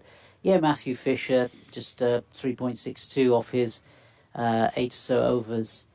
And Mark Stikesi, 3.20. I'm probably going to get told off by Deutsche about his pronunciation. No, I think that's right. Stiketi, that's what I've been saying. Stiketi, yeah. 3.2 off his 5 overs. George Hill, 4 overs from him, 1.75 economy rate. So yeah, all keeping it really, really tight. Relatively, 27 overs bowled as well, so the ball still quite Yeah. in good shape, I'd say. Well, the ground staff are out in the middle. We've just got the covers over the wicket. Those covers came out pretty quickly, so the ground staff were clearly poised to come on, but they're not reaching for anything more protective. Way to our left-hand side, I can see a couple of umbrellas up. So clearly, it is raining. A lot depends on where this rain is coming from. I'm not giving up hope completely because No. there's a lot of blue sky around as well, and over the city of Leeds, I can see the sun is shining off of the building. So we'll have a little break for a moment. Disappointing here at the moment. There is no play, but we'll keep the effects mic bubbling away, and hopefully this will be a relatively short interruption.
Bishop Chris will also be around tomorrow during lunch and tea intervals.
It certainly isn't. No, we've got super soppers and blotters and ground staff out there. Lots of covers on the playing area and the square, and so there's been no play since 3:20. None of this stuff, Richard, was really forecast, barring an odd shower across lunchtime. So, and there's not a lot of wind around either today, so it's not moving on very quickly. When it hits, there were 3 down, I think, last time you were with me.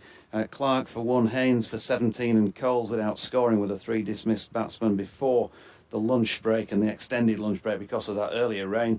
And then since then, Ollie Carter, well, he received a delivery from Ben Code, chopped it onto his pads and it ran back onto his stumps. He was bowled for 2 from 32 deliveries, so he was feeling a bit of pressure there, was finding scoring difficult. And it was the same as well for Dan Ibrahim, who last time Sussex were here became the youngest county championship scorer of a 50 as a 16-year-old. He made just 6 this afternoon before being caught behind by Johnny Tattersall off Matthew Fisher from 24 deliveries. So by the time it rained again at 3:20, there were 62 for 5 Sussex halfway through the 28th over. Tom Alsop not out on 30, Finn Hudson-Prentice not out on 4. The latest I can tell you is that the sun is now beginning to shine again. The rain has stopped and the umpires have announced that they will inspect at 5 o'clock, but the way things are going on out there, I think they'll be hard pressed to get the standing water off the covers by 5 o'clock to do a proper inspection. So whether or not we will get any further play today at this moment in time is unclear. The story of the day, though, Sussex winning the toss, deciding to bat first, not a great decision.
a slightly curious decision. I said it a couple of times today. Very overcast earlier on, and the forecast was always for a bit of rain being around.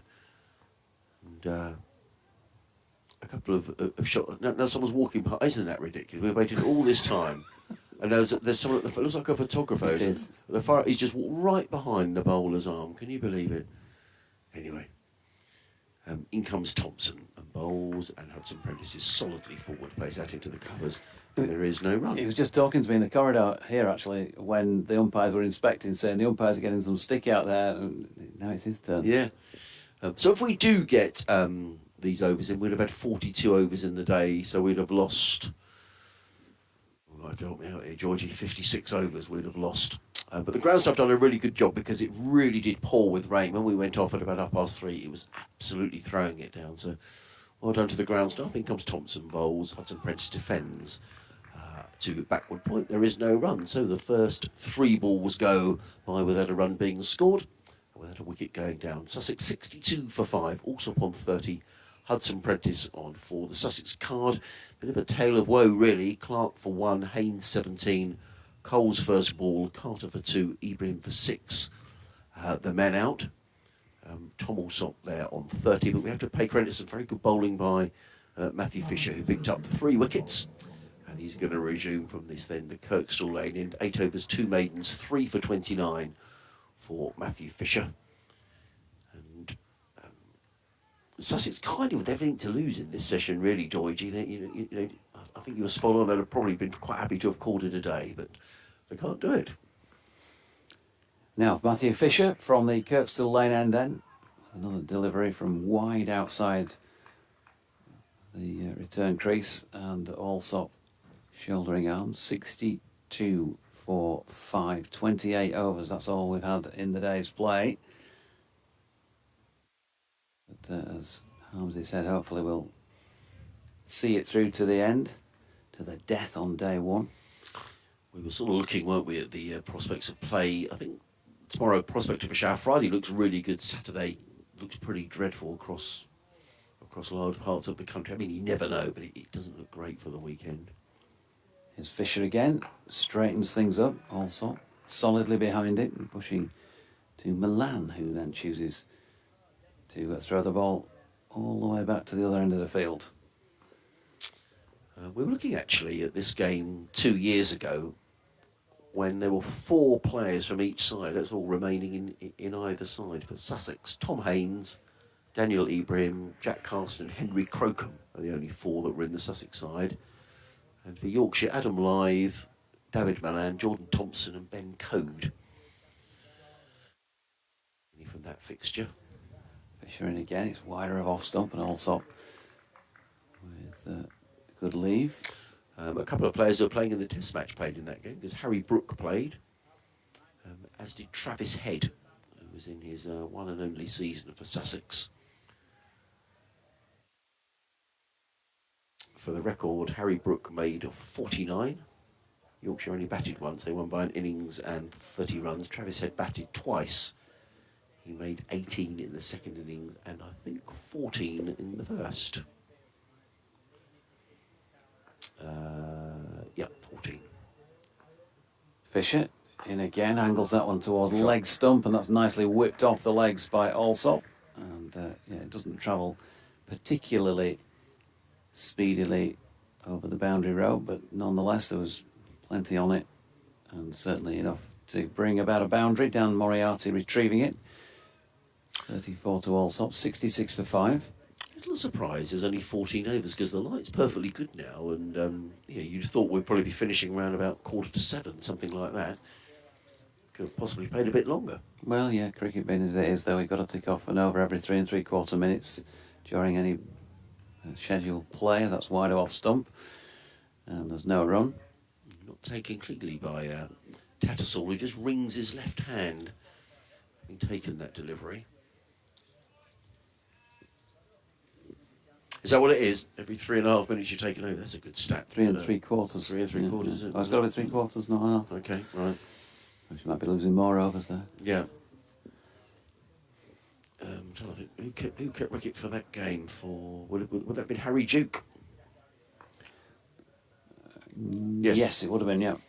Fisher in again. Oh, good delivery. That's not far away. wow. And whereas other ones have either left him or held their line, that continues on its original line in towards the batter.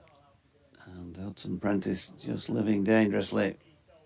In fact, not Hudson Prentice, he's back on strike now. Allsop, I should say, not Hudson Prentice living dangerously with that leave, which was fairly tight to off stump end of the 29th, 66 for 5. What did you just ask me? Something was going through my mind. I was asking about the wicket-keeper in that game. Yes, It was Harry Harry Duke. Duke, I yeah. just had a look. Jordan Thompson's carrying on from the football stand. And lovely sunny evening here in Leeds. Comes in and bowls to Hudson Prentice, who plays firmly to mid-on. And there is no run. Just the one change to the Sussex side in this match from the draw against Derbyshire last week. Henry Shipley, the New Zealander, missing out with a sore back. Replaced by Henry Crocombe, so a Henry for a Henry. An eye for an eye. Yeah. And Sussex with 4 games remaining in the Championship after this one. Undefeated so far. They don't play next week. So Thompson is on his way. Over the wicket bowls. Hudson Prentice lets that one go outside of the off stump. There is no run in the Test match. Just over the Pennines. Australia 284 for 7. So a decent day for England, who won the toss. 3 wickets there for Chris Wokes. Plenty of Australians getting in, but none of them going on to make the big score. Labuschagne made 51, Marsh 51, Head 48, Smith 41. Oh, sounds like you've got an update, Jonathan. Yeah, 5 past-ish. Okay. A little late way to go. 3 slips go down. I'll give you the scores in the other games in Division 2 in a moment. As Thompson is in, bowls to Hudson Prentice, who's forward to bowl of good length, punches into the covers. And there is no run. Down at Derby, Derbyshire 308 for 6 against Durham Brook Guest. The wicket-keeper batsman 142 not out. Wayne Madsen making 62. 2 wickets there for Matthew Potts and 2 for Ben Rain. Durham looking for their 6th win of the season. And 15 wickets in the day have gone down at Oakham School in the game between Leicestershire and Worcestershire. Thompson on his way, bowls let go by Hudson Prentice, taken by Tattersall. And there is no run. Worcestershire making 178 in reply. Leicestershire in all sorts of bother. 50 for 5. Leicestershire in 2nd place in the Division 2 County Championship. I think my machine has now decided it's had enough for the day. No, we've got it back. Okay, that's good news. It's not gone on strike, has it? Well, in comes Thompson. 3 slips go down. Bowls Hudson Prentice lets that go outside of the off stump, taken by Tattersall, and there is no run. Very briefly in the first division, Kent bowled out for 207 by Essex at Chelmsford. Essex 91 without loss in reply. Sir Alistair Cook in the runs. He's 63 not out. Essex is 2nd place in the table in a good run of form. Surrey the leaders 277 for 5 at Lords. Against Middlesex, James Smith 88 last time I looked. Somerset 321 for 7 at Wantage Road against Northamptonshire. Thompson in bowls, forward comes Hudson Prentice, plays out into the offside. There is no run. End of the over. A maiden over from Jordan Thompson. 2 overs, 1 maiden, no wicket for 1 run. Sussex 66 for 5. Hampshire bowled out cheaply, 166 at Trent Bridge by not to a 21 for 1 in reply. And Lancashire 270, 280 now for 7 against Warwickshire at Edgbaston. Lower order resistance there from Balderston, who's made 88, and Bailey, who's made 60. At one stage, Lancashire were 150 for 7. So George Balderston and Tom Bailey certainly repairing the damage for the Red Rose County. The sun has gone in. Nottinghamshire bowled a team out. I'm sure that... yeah, I'm sure that was well received. Here's Fisher in, and Allsop pushes back to Matthew Fisher. And there is no run. I understand, actually, that York Premier League North, Sheriff Hutton Bridge, which is Matthew Fisher's club, 2 brothers playing for the first team. There was a big derby match against York last weekend. Johnny Tattersall playing for York, I think top scored with 29, but from my information, They succumbed to Sheriff Hutton Bridge by the sound of things.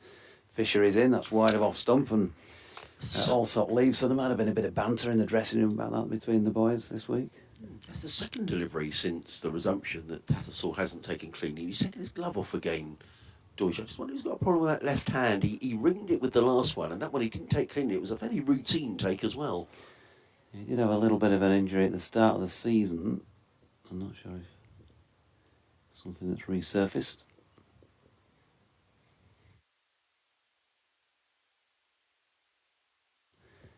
.66 for 5, Allsop on 34, and Fisher bowling to him here, back of a length and pushed out into the offside. On this occasion, no run. It looks like the rain put quite a few people off from sticking around. I think some have gone headed for the indoors over in the bar, over in the long room. See people behind the glass watching. But it's not cold, is it? There'll be No, those who have stayed, who have got a bit of exposure to the sunlight, will be feeling a bit better for it. 11.5 overs remaining. And Fisher in again, and Allsop. It's another delivery tight to off stump, and that's pushed out to Thompson, and there's no run. Matthew Fisher, probably bowled as well as we've seen him for a little while. I think in terms of asking a lot of questions today, he's kept the batters honest. He may be just a little bit wayward early doors when he was searching for that right line and length. Cost him a few boundaries, but since then he's been on it, and here he is continuing at the Kirkstall Lane end. Then another good delivery angled in towards Allsop. Milan does the fielding at mid-on. No run. I mean, hopefully, if the weather improves tomorrow, we'll pick up at least an 8 additional overs, which is good news. I think he's bowled really well, Fisher. And the umpire has been pretty sharp as well. Deutsch. Yeah, he's not short of a yard, as they say. Looking forward to seeing Jack Carson have a go on here, see if he can extract some turn at some point. Not that it does usually do loads here. Another good delivery by Fisher, and Allsop's really having to trust his judgment of line and length with that sort of leave again. Wouldn't be too surprised if one ends up clipping the off bail. Not on this occasion. Well, another maiden from Fisher. So Sussex, since the resumption, resumed on 62 for 5. They've only added the 4 runs in the 3 overs and 3 balls that we've had. I think Sussex will just be very happy to get to stumps with 5 wickets down and start a rebuilding job tomorrow. But a bit more negotiating to do now. 11 overs to go in the day, and it's going to be Jordan Thompson who's coming in from the football stand-in and bowls to Hudson Prentice, who plays this one wide of third slip. The ball runs down towards third man, and Hudson Prentice will come back for a couple of runs. He goes to 6, Sussex to 68 for 4. He's been in good form with the bat, Hudson Prentice. He's scored 5 half-centuries this season. Very handy performer, averaging in the high 40s, coming in at number 7 for Sussex. And Sussex need those runs today. Thompson is back to his mark. 3 slips go down. Backward point cover mid-off, mid-on, mid-wicket. And a fine leg. Bright sunshine now at Headingley. And bowls and whipped away. And that's going to be 4 runs. That's a lovely shot by Finn Hudson Prentice. It was slightly in the air, and momentarily I thought it might be heading towards Milan at mid-wicket, but it was wide of Milan. Clipped away, beautifully timed by Hudson Prentice, who likes to get onto the front foot.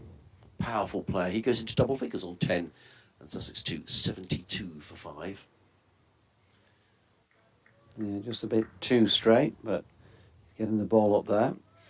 Yeah, and I think, to be honest, that's a chance to swing, isn't it? Yeah, and that's what Yorkshire have done throughout. They've pitched the ball up. They've tried to use the conditions, and they've done it well so far. Thompson in again, and Hudson Prentice again plays firmly this time to mid-on, but Thompson gives Hudson Prentice a good long stare. Maybe thought he played slightly across the line then, Finn Hudson Prentice, but nonetheless a confident enough shot. He wanders away to square leg. And there is no run. maybe a change in field being discussed here, actually, and I think they're going to move. I thought they were going to move Matthew Fisher from fine leg, but actually I think the field's going to stay absolutely as it was. Oh, he's coming around. Is it coming around the wicket? No. I'm not quite sure what the discussion was there. My apologies for the noise from the computer. In comes Thompson bowls. Hudson Prentice drives nicely through the covers. Doesn't get all of this, but he's got a couple of runs out towards the western terrace. They're going to come back for a third. Might need to get a bit of a move on Tom Alsop, but in fairness, it was a well-judged third. And Hudson Prentice goes to 13 and Sussex to 75 for 5. Yep, nicely played. Yeah, it was nicely played. He didn't get all of that, did he, by any manner of means, but he's... But on a day when, quality shots have not been that easy to come by, I think it's fair to say. And the scoring rate's down at 2.37. He'll take any boundaries. No, absolutely. Now he's coming around the wicket to the left-handed Tom Alsop. Still the 3 slips in place. In comes Thompson bowls, and Alsop is solidly forward to ball a good length, punches it out into the offside, and there is no run. It's a real skipper's innings, this, from Tom Alsop. Skippering the side in the absence of Cheteshwar Pujara, who was always going to be away for this period of the season. Many thought he'd be in the Caribbean playing for India, but not selected, somewhat surprisingly for that tour. Having said that, it's judging by the score in the first Test match, India are going to win that series pretty comfortably. Thompson again in bright sunshine bowls, and Alsop works this one down to fine leg. Not a convincing shot by Tom Alsop, but he picks up a single. He goes to 35, and Sussex to 76 for 5. Pujara back with Sussex for the 50-over competition. That's the end of Jordan Thompson's over. 3 overs, 1 maiden, no wicket for 11. Sussex 76 for 5. Alsop 35. Hudson Prentice is on 13. And we've got another 10 overs to be bowled tonight, and I reckon we'll get all of those in because the light is better now than it's been during any part of the day. Time for an update for BBC Radio Leeds.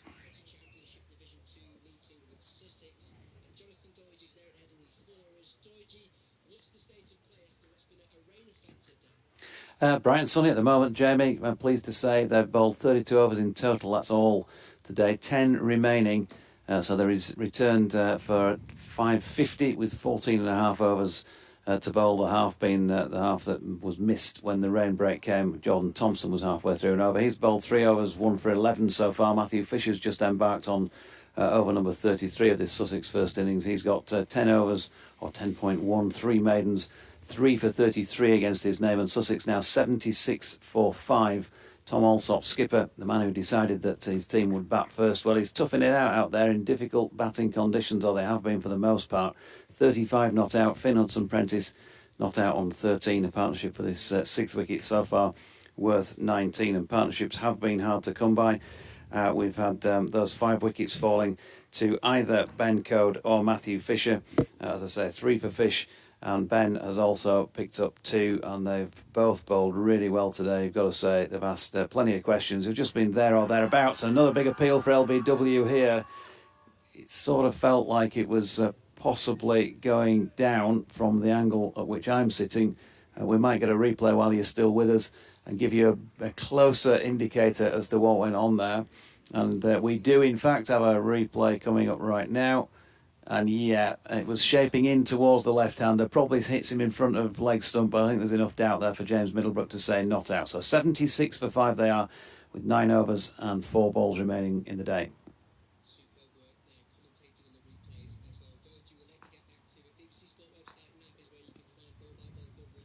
Yorkshire against Sussex in the County Championship Division 2 at Headingley, in what's been a rain-affected day's play at Headingley. Another dot ball from Matthew Fisher to Tom Alsop, which is dropped out into the offside. Yorkshire lad has tweeted, hope Tat's dodgy finger is okay. Former Ousburn CC cricketer Will Bennison, who's 16, now plays for Sheriff Hutton Bridge and is playing for Yorkshire Seconds this week. One to watch, says Yorkshire lad, who knows his onions and probably his carrots as well. I'll try and get the cue cut, if we can, Harmsy.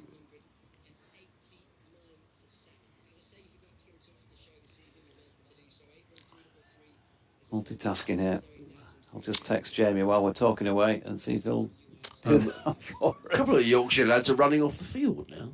Oh, there we go. He's managed to remember. Oh, yeah, they're bringing the helmet out. Just a couple of deliveries in this over, actually, Deutsche have just got up a little bit from not far short of a length. I just wonder whether Yorkshire are going to put a short leg in here, you know. Yeah, looks like it's going to be Finley Bean.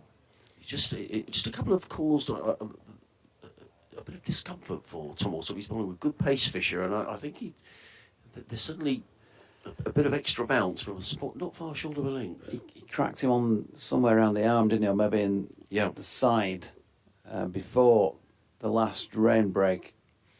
So let's see how we go here. 3 slips now at a short leg and another man in a catching position, Milan. Code's not too far away either, at a sort of halfway house between extra cover and mid-off. Fisher's latest delivery just wide of off stump and also with the leave. They've sent both the third man and fine leg out, which the purists will like. But yeah, only one man in front of square on the offside. Wide open spaces of the western terrace and the Kirkstall Lane end at the back of and either side of Ben Code. Also up on 35. He's gone. What a catch. What a great catch. That's a brilliant catch at third slip. Ryan Rickleton, I think, is the man. And Tom also. Well, he put it right up there, Matthew Fisher, throughout the day, really, save for a short spell earlier on when he was just trying to get that rhythm going. And he's caught that fairly, low on the bat, pushing at it, hard hands, slanted across him, change of angle from Fisher, who'd gone from round the wicket, spearing it in towards the left-hander, to this time go right across him. And that is a superb catch by, it was Ryan Rickleton at third slip. It travelled quickly, and Fisher, who, well, he wears his heart on his sleeve, Matthew Fisher. Last week at Worcester, when he was getting one wicket and it wasn't quite going his way and they weren't getting the nicks, he was sloping off down to the boundary edge and the world was probably feeling like it was all against him. Well, he's got his rewards today for bowling it in the dreaded right areas, I think you'd have to say, Harmsy. 4 for 33 from 10 overs and 5 deliveries, and he thoroughly deserves it, I think. Well, that was a terrific catch. Tom Alsop was absolutely furious with himself for getting out. The skipper had resisted. I just wonder whether he'd been unsettled by those previous deliveries. We mentioned a couple had got up from not far short of a length. The fielding change had been made, the short leg going in place, and all those things, Deutsche, can get inside a batsman's mind. And I think Tom Alsop was just really annoyed that he got out. I haven't seen a replay, but at first glance, that was a brilliant catch because that was going like a rocket. It really was a very, very fine catch at third slip. I'm glad he held on to it because I think I called his gone when the ball was about halfway there, but it just felt like Great that catch. was it. It was a superb catch. It really was. Thank you to Ryan Rickleton for sparing my blushes. It was, it was sort of, I haven't seen the replay, as I say, just one chance. It looked like it was high to his left as well, but it was going really, really quickly. A fine catch, and everything here was a bonus for Yorkshire. I think we said that Sussex had very little to gain and an awful lot to lose in this 14 overs. And now with Alsop out, I mean, Candrew is an all-rounder, but,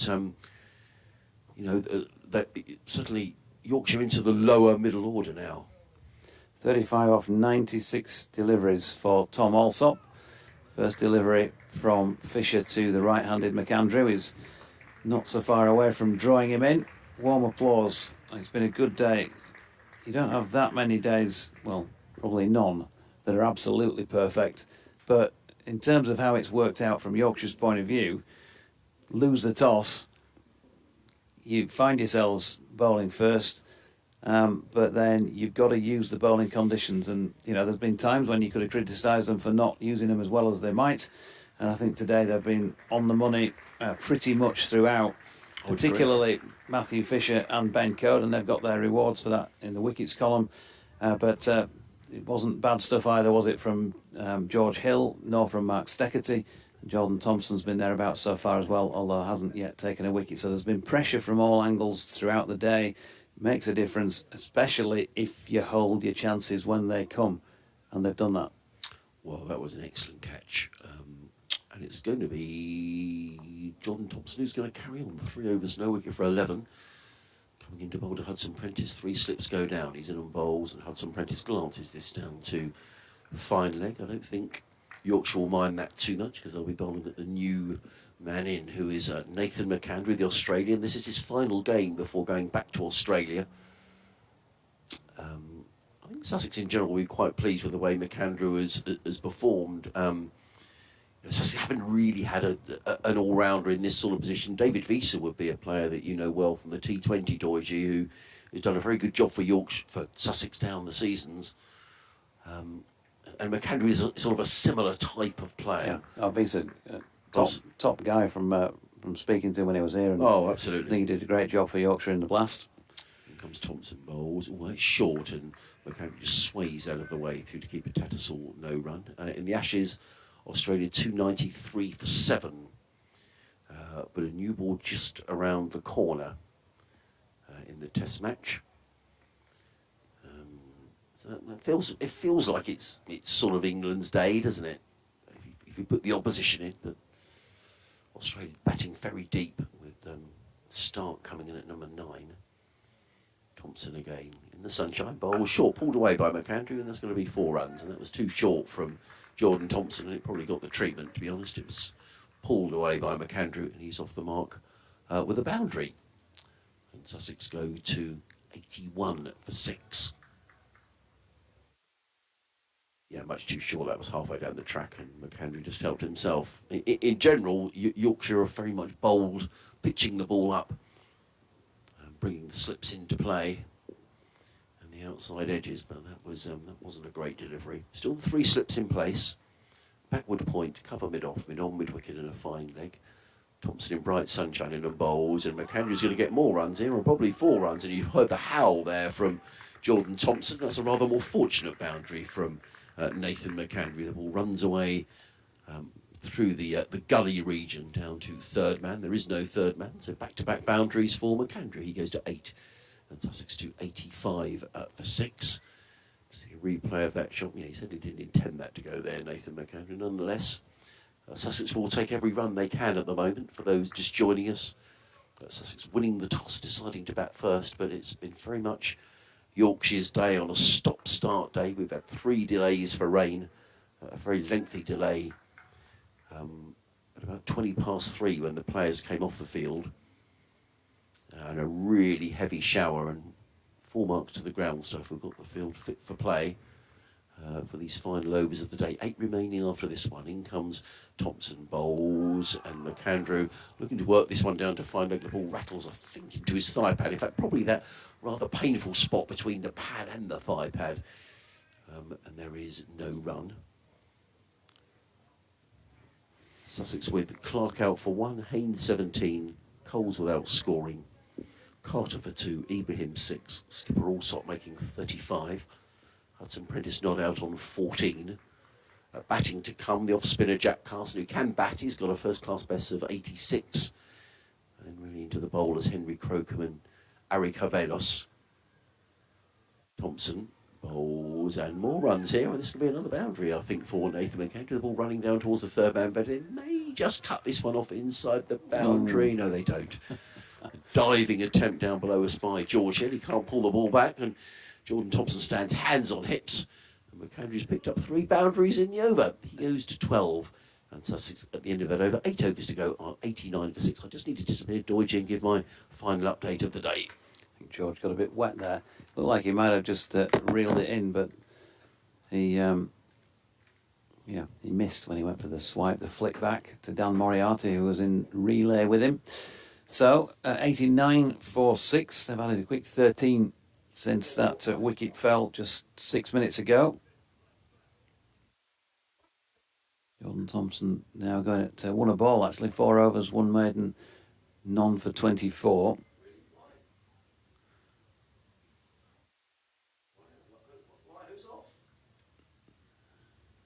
Hudson Prentice 14 and McAndrew on 12.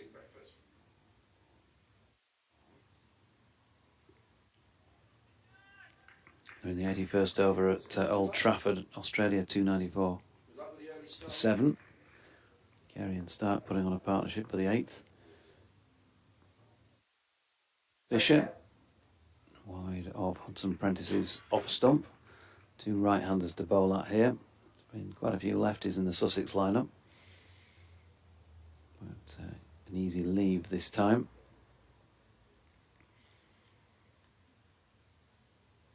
7 overs and 5 balls remaining on day 1. 2 bonus points for Yorkshire, of course, with that 6th wicket having fallen. Matthew Fisher 4 for 33. And it looks as though another wicket has gone at Old Trafford. Carey is out as Fisher bowls at Headingley. Meanwhile, to Hudson Prentice, who drives back past the bowler.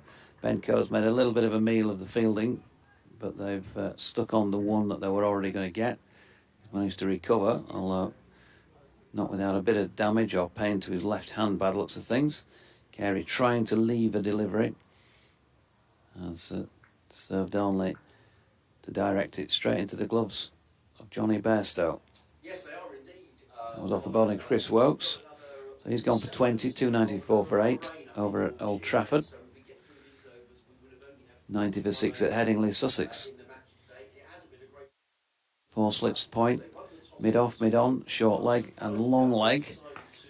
And Fisher bowling to McAndrew, who tries the drive but without success on this occasion.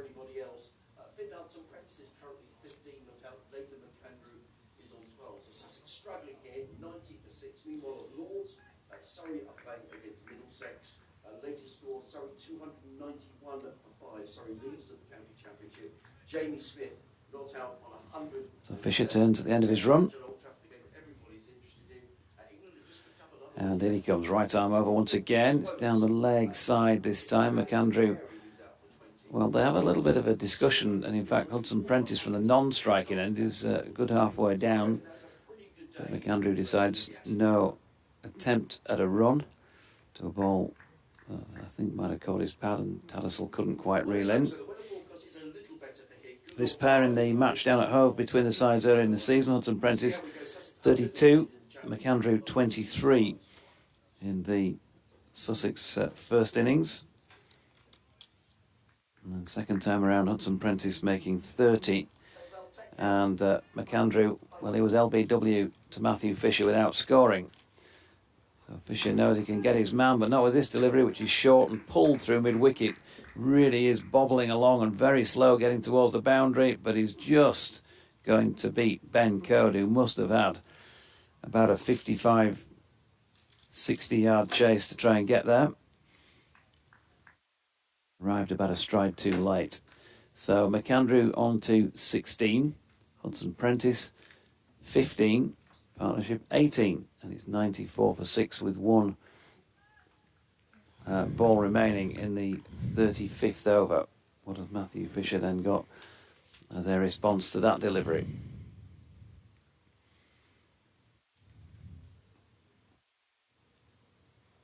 And he comes again past James Middlebrook. Ball short of length once again, but this time a little more off stump, and McAndrew pushes to Milan to complete that over. So 7 remaining on the first day. Fisher 12 overs, 4 maidens, 4 for 38, and Sussex 94 for 6, having won the toss and decided they'd have a bat first. Looks like Nathan McAndrew decided that maybe the best form of defence is attack here. 16 off just 10 balls. Sussex 94 for 6, just to give you an idea of his stats so far this season. Top score of 65. He's averaging 26, scored 211 runs in the county championship. Bowling wise, he's picked up, let's break off for a moment, as in comes Thompson, drilled away by Hudson Prentice. That's going to be 4 runs. No, it's not going to quite reach the boundary. I lost track of that slightly. But Hudson Prentice will come back for 3 runs, playing that away through the offside. He goes to 18, and Sussex to 97 for 6. Nathan McAndrew has taken 29 wickets in the championship. So I think, you're looking at your overseas picking up that sort of haul, 29 wickets, you're averaging, best part of 30 with the bat. I think Sussex will be pretty pleased with the way McAndrew has performed. But he's got a lot more to do here. 6 overs remaining after this one. Jordan Thompson in his 5th over has been quite expensive. Comes in and bowls to McAndrew, who plays this into the covers. There is no run. He's in his 5th over, Jordan Thompson. 0 for 27. A little surprised that Ben Code hasn't bowled here, Doiji, or? He bowled what's he bowled earlier on? Let me just check. He's picked up a couple of wickets, didn't he, earlier on today? Yeah. Just recheck on his figs though in terms of. Yeah, he's bowled 10, so yeah, he could do a few. We might see him again for a couple of overs before the end, possibly. In comes Thompson, bowls, McAndrew forward, plays out into the offside. There is no run. Elsewhere in Division 2, Leicestershire now 72 for 6 at Oakham School against Worcestershire. Worcestershire all out for 178. Derbyshire have finished the first day's play at Derby against Durham, the leaders of Division 2. 317 for 6 at Brook Guest, finishing 145 not out. Batted beautifully down at Hove last week. Continuing that good form this week. Thompson in again, bowls and clipped by McAndrew to mid-wicket. There is no run. In the First Division, Essex 106 without loss against Kent. Sir Alistair Cook 64 not out. Kent bowled out for 214. Surrey 292 for 5 at Lords against Middlesex. A century there for Jamie Smith. They finished at Northampton. Somerset 351 all out. Notts 51 for 2 in reply to Hampshire's 166. And Lancashire 295 for 7. They finished at Edgbaston. A recovery from Lancashire through Balderston, who's 94 not out, and Tom Bailey, who's 75 not out. In comes Thompson, bowls and better delivery, and McAndrew plays that down the track. A bit of football from Jordan Thompson, and there is no run. Those two coming together at Lancashire were 150 for 7, I should say. So the partnership worth 145 between Bailey and Balderson. The rescuing Lancashire today. Here at Headingley, another 6 overs to go after this. The sun has momentarily gone in, but it's been the best weather of the day. And it's very much been Yorkshire's days. Thompson from the football stand-in bowls to McAndrew, who plays that into the gully. There is no run. Jordan Thompson looks a little annoyed with himself. He finishes his 5th over. 5 overs, 1 maiden, no wicket for 27. Sussex are 97 for 6, having won the toss this morning. Decided to bat first. Hudson Prentice on 18, McAndrew on 16. The Sussex Tale of Woe, Clark 1, Haynes 17, Coles without scoring, Carter for 2, Ibrahim 6. Alsop the skipper making 35, and these two trying to repair the damage, but a very good day for Matthew Fisher, who's bowled absolutely beautifully for Yorkshire here today. Very impressive figures, 12 overs, 4 maidens. He's taken 4 for 38. When you said Clark 1, I thought you were going to follow up with nil. Very good. 1972, Wembley. Yeah. Was that the final when Mick Jones injured his shoulder? Mm-hmm. With that very same cross. In comes Fisher, Shot. Nicely played by Finn Hudson-Prentice. Just a little bit too full this time from Matthew Fisher. It's taken an awful long time to get to the boundary in these slower conditions following the rain today, but nonetheless, it has done the job. 22 to him and 101 on the board now for Sussex for the loss of 6 wickets. If I remember rightly, Arsenal had a resolved goalkeeper, didn't they? Because wasn't Bob Wilson injured? And I think Jeff Barnett was in goal for Arsenal in that game. I will stand corrected, but I think that's the case. Fisher in again, this time straying down the leg side, and has been clipped away for 4 runs by Finn Hudson-Prentice, just using the natural pace of the ball to help it on its way down to the Howard stand. So Matthew Fisher just, straying a little bit too far up the pitch first of all, and then down the leg side with his second delivery. Yeah. 29 now, this partnership is proving to be one that Sussex really needed. Now then, Fisher's just thrown the ball to Ben Code, presumably to query it, who's then handed it on to umpire Paul Pollard. James Middlebrook's now got involved. We've also got the further attentions of another one of the Yorkshire players. Not Johnny Tattersall. It could be Ryan Rickleton. He might be having a word. Or is it Mark Steckerty? What's being brought out here? Oh, more balls. So they're not going to change it. Jeff Barnett was a goalkeeper, born in Northwich. Sadly died in January of last year in Florida. He was a goalkeeper who started out playing for Everton, and then he signed for Arsenal in 1969 and substituted, was reserve goalkeeper, and did play in that match against Leeds in the cup final. Long delay, isn't we, as we get the ball changed. Presumably Bob Wilson, I can't remember now, I've seen the highlights loads, must have played in the 71 final when they beat Liverpool. Yeah, I'm sure he did, and that was the Steve Double Highway year. score for Liverpool. Yeah, it was a W. Charlie George scored that winner. George has done it for Arsenal. That was Kenneth Wilson's on think it the would have been. final cup final as a commentator, wasn't it? Yeah, I think. Oh, was it? Well, because of course in 72, Clark 1-0 Was that David Coleman? was indeed. 1-0. Yeah. We're back underway. With a change of ball after 36.2, Fisher bowling it to Hudson Prentice. Might be the same result as the one off the previous delivery. No, not quite going to make it to the boundary. Well, Moriarty to the sliding stop. Ends up over the east side boundary rope and stops them getting 4, but 3 it is. Well, this is the best partnership of the innings, isn't it, from a Sussex perspective? McAndrew, by the way. I think I might have said Hudson Prentice there. 108 for 6. 32 this one worth.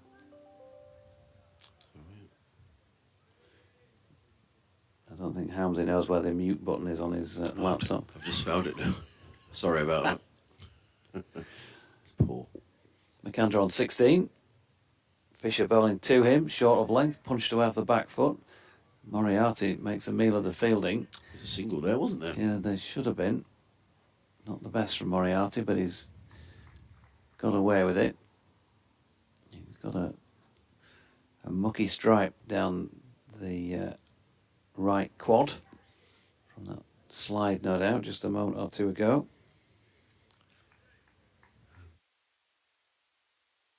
A couple of emails I'll just read out. We haven't had that many emails today. Probably people have perhaps not realising the cricket is on with a 2 or 3, 3 interruptions during the day.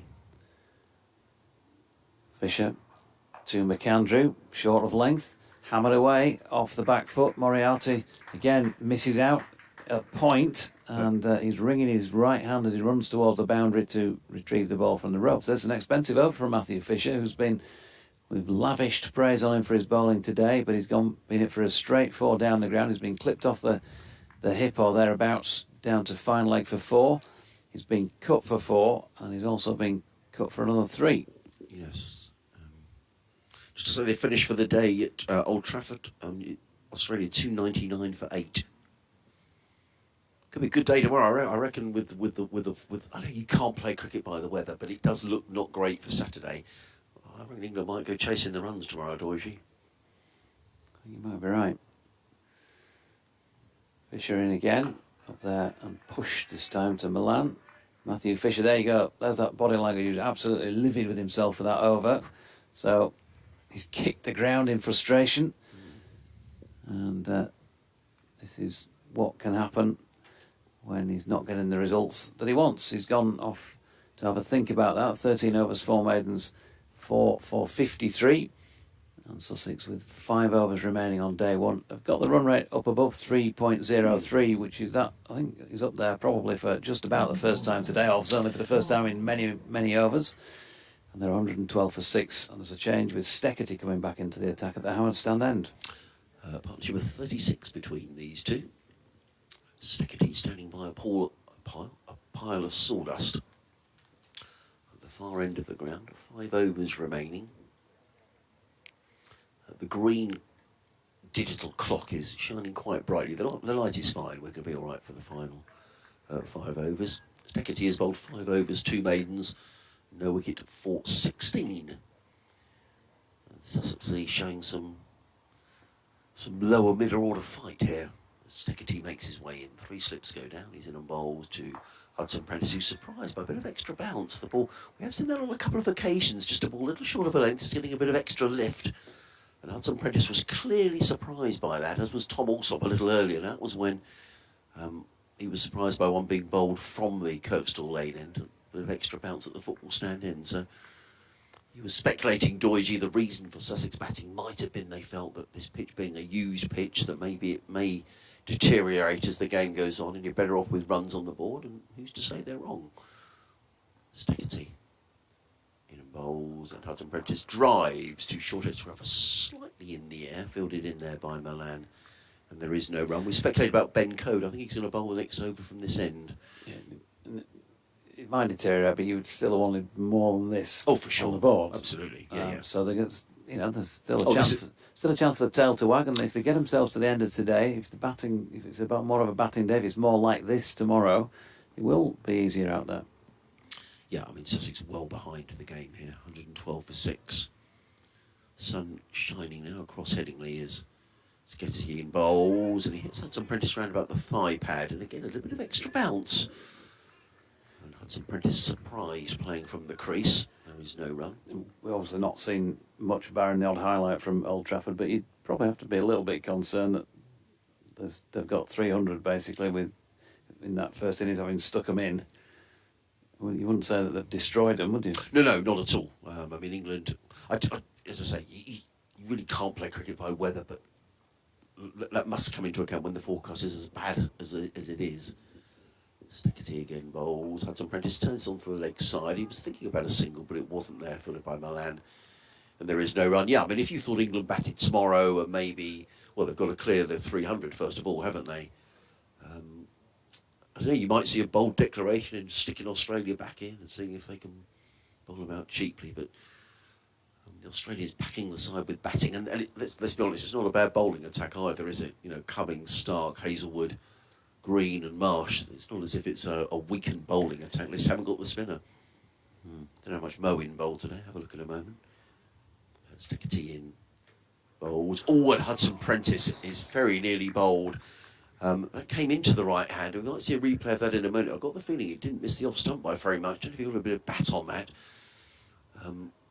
Either way, Hudson Prentice survives. Moeen Ali today bowled. Well, he did bowl quite a bit, to be fair. 17 overs, 1 for 65. You'd have thought if it was going to be 5 dry days at Old Trafford, it would probably spin, but I'm sure Australia would have picked the spinner in that case. It's in a replay of that delivery to Hudson Prentice, but he's still there. 1 ball remaining of the over. Steckity in bowls, and Hudson Prentice lets that go outside of the off stump, taken by keeper Tattersall, and there is no run. So 4 overs remaining in the day, and Ben Code is going to bowl the first of those 4 overs from this, the Kirkstall lane end. Sussex 112 for 6. Sketty's bowled 6 overs. That latest over was a maiden, 3 overs, no wicket for 16. Hudson Prentice on 29. McAndrew is on 20. Yeah, Ben Code with 12 deliveries for him remaining in the day. He'll have to get loose once again. But the way he performed this morning, first up, it was straight on the money, so Yorkshire will be hoping he can still drop into that groove and just cause some problems, maybe take another wicket with him before the end of the day.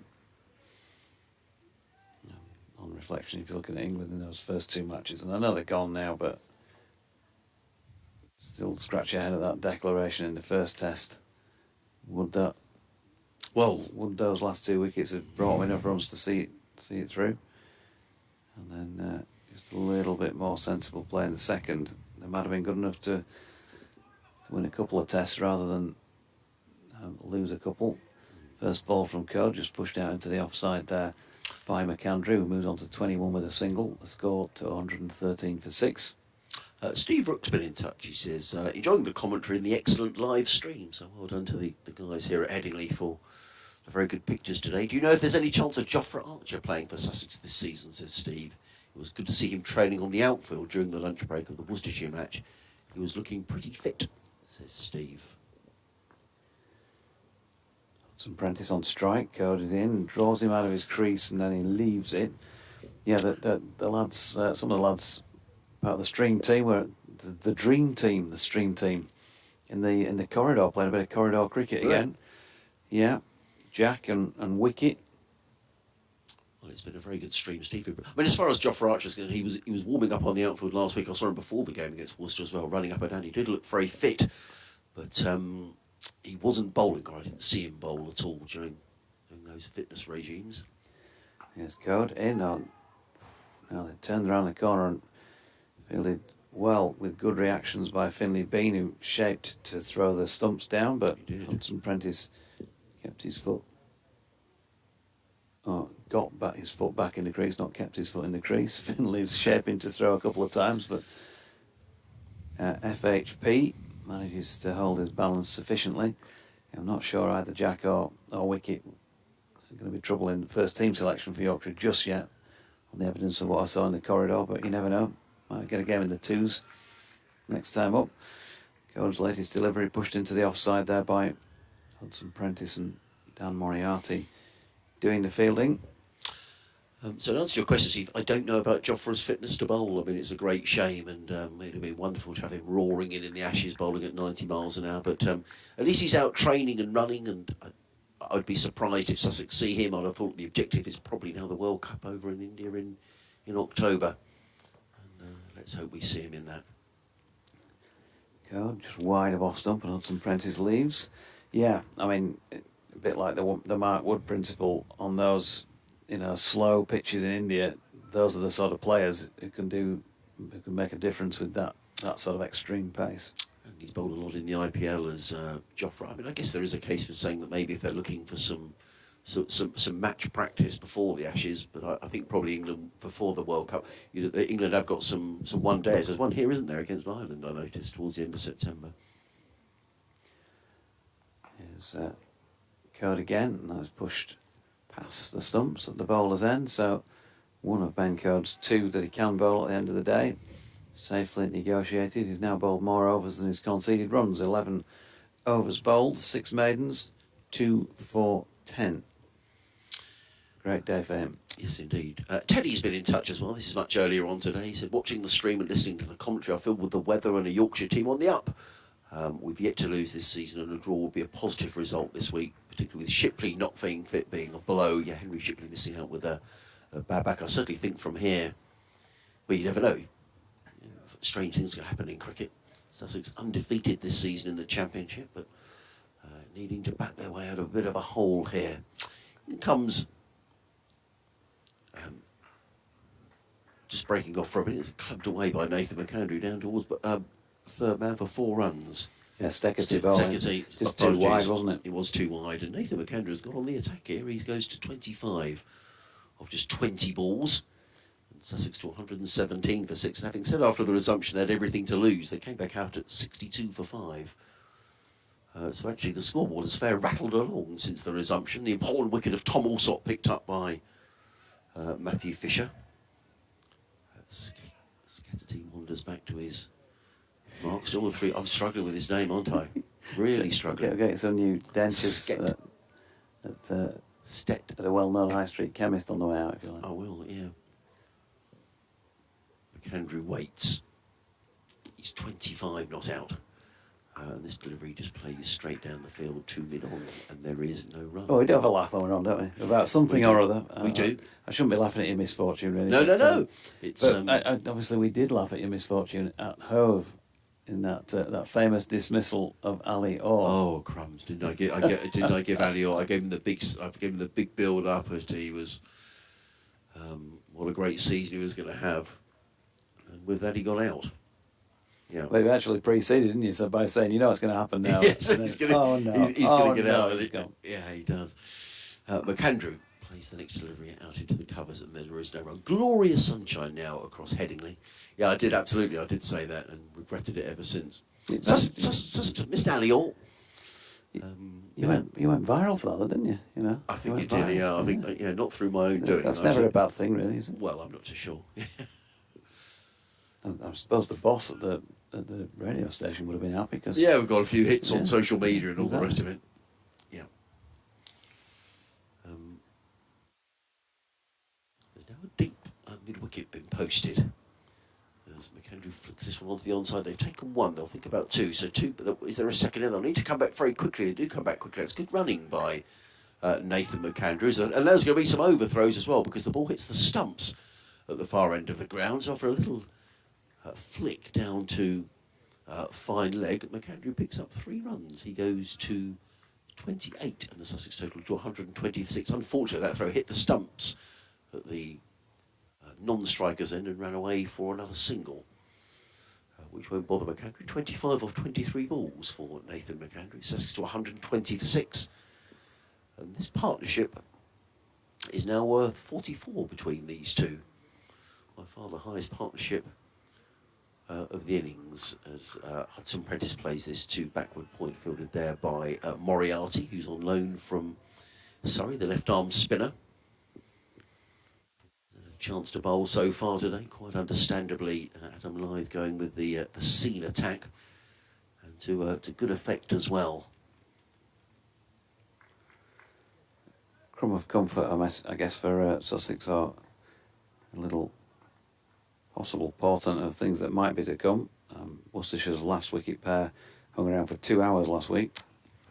Hudson Prentice plays the next ball straight down the track, and there is no run. So the end of the over, 7 overs, 3 mains, 0 for 20. Sussex 120 for 6. So Worcestershire's last pair hung around for. Yeah, when you know you don't get the result you want, you look back over stuff. So, of course, at Hove, it was the weather did Yorkshire on the final day, needing 60-odd runs to win with 7 wickets left. Last week, there was a day and a half of time lost. But as part of that, the last wicket for Worcestershire in their first innings went from 179 when the 9th wicket fell to 242, so they put on whatever that was, 63 for the final wicket, but it was the time taken out of the match, so it was about 2 hours and 20 minutes of batting from the last pair. And Yorkshire would really have loved that, to have a go at them on the final day, if they could have managed to finish it off quickly as Cody's in, and McAndrew pushes that ball back to him, and there's no run.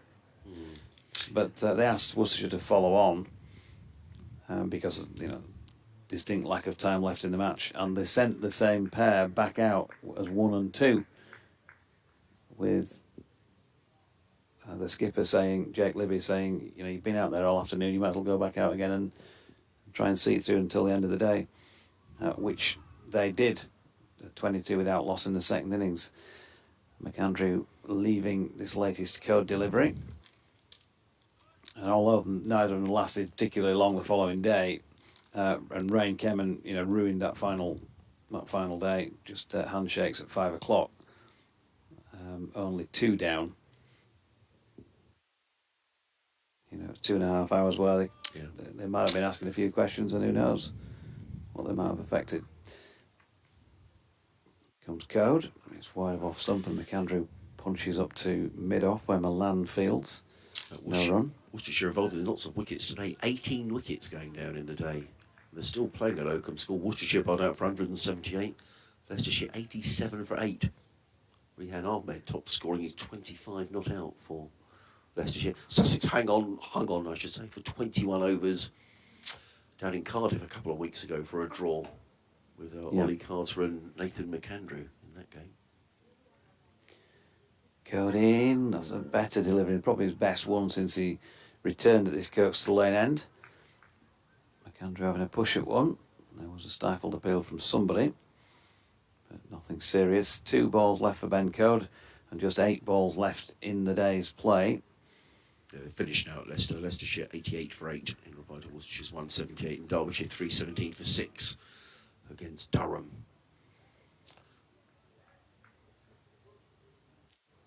Someone's going to have to pick up some wins if they're going to join. Looks like Durham are going to get promoted. Or they've got coming up to Yorkshire next week. Down to Yorkshire. Yeah, I'm going to say, yeah. Scarborough. Yeah. Let's hope you get some good weather at Scarborough next week. Durham staged a home fixture there, actually. Might have been during COVID. So no strangers to it. Should be a good crowd. I mean, there's always a good crowd at Scarborough, isn't there? You'd have thought with perhaps a few coming down from Durham to watch as well.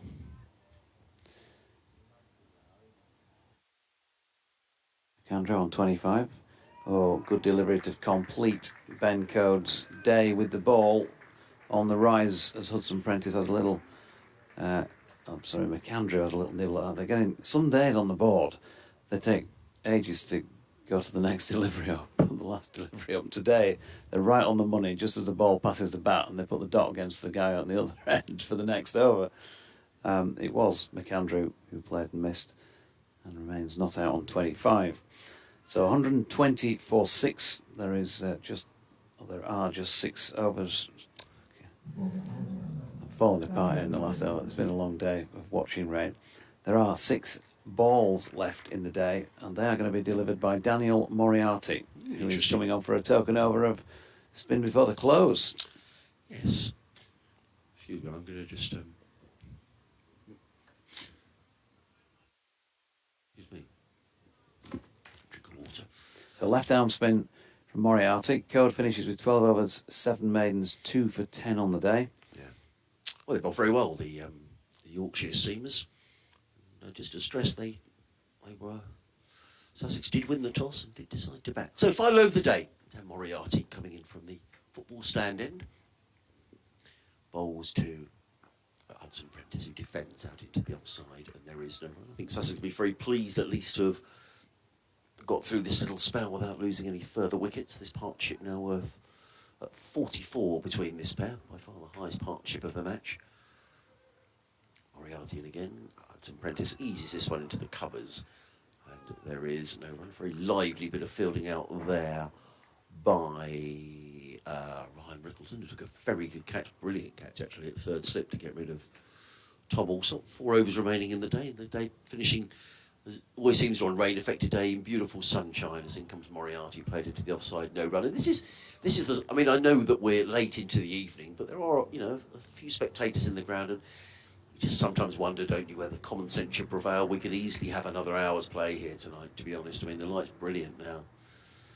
But them's the rules. Moriarty in bowls, Hudson Prentice defends down the track, and there is no run. It does seem slightly ridiculous, doesn't it? Yeah. Lovely evening. We've lost, a lot of overs. We're only going to have 42 overs in the day, so we've lost 56 overs, and we're going off in beautiful light. Moriarty in again, bowls. Hudson Prentice lets it one go outside of the off stump, and there is no run. Just the one slip in place. There's a short extra cover, backward point sweeper on the cover boundary. And now they're all coming in to say that I'm quite surprised actually that sweeper's out on the cover boundary really. We've only got 1 ball remaining in the day. I'll be surprised if Hudson Prentice takes a chance with this. So in comes Moriarty. Bowls. Hudson Prentice is forward, plays to mid-wicket. And there is no run. And that is the end of the day's play. A maiden over from Dan Moriarty to finish off. Sussex 120 for 6. Hudson Prentice on 29. Nathan McAndrew on 25. Yeah, good day as far as Yorkshire are concerned, and bits to think about, I think, as far as Sussex are concerned. Yorkshire, well, the times that they've been hit for boundaries, as you'd expect, are those loose deliveries when they've either overpitched or been pitching it too short, and when they've been in the right area, balls of good length, there or thereabouts, allowing it to swing, allowing a little bit of that moisture to get to work and just divert that ball off the straight. That is the times that they've been at their best, and Matthew Fisher was for a while at his best. Not a perfect day for him, as we saw later on. Did throw up a little bit of loose stuff, one particular over anyway, that went for a few, but you'd still take 4 for 53, I guess, on most days when you walk out there. The economy rate won't please him, 4.07 from 13 overs.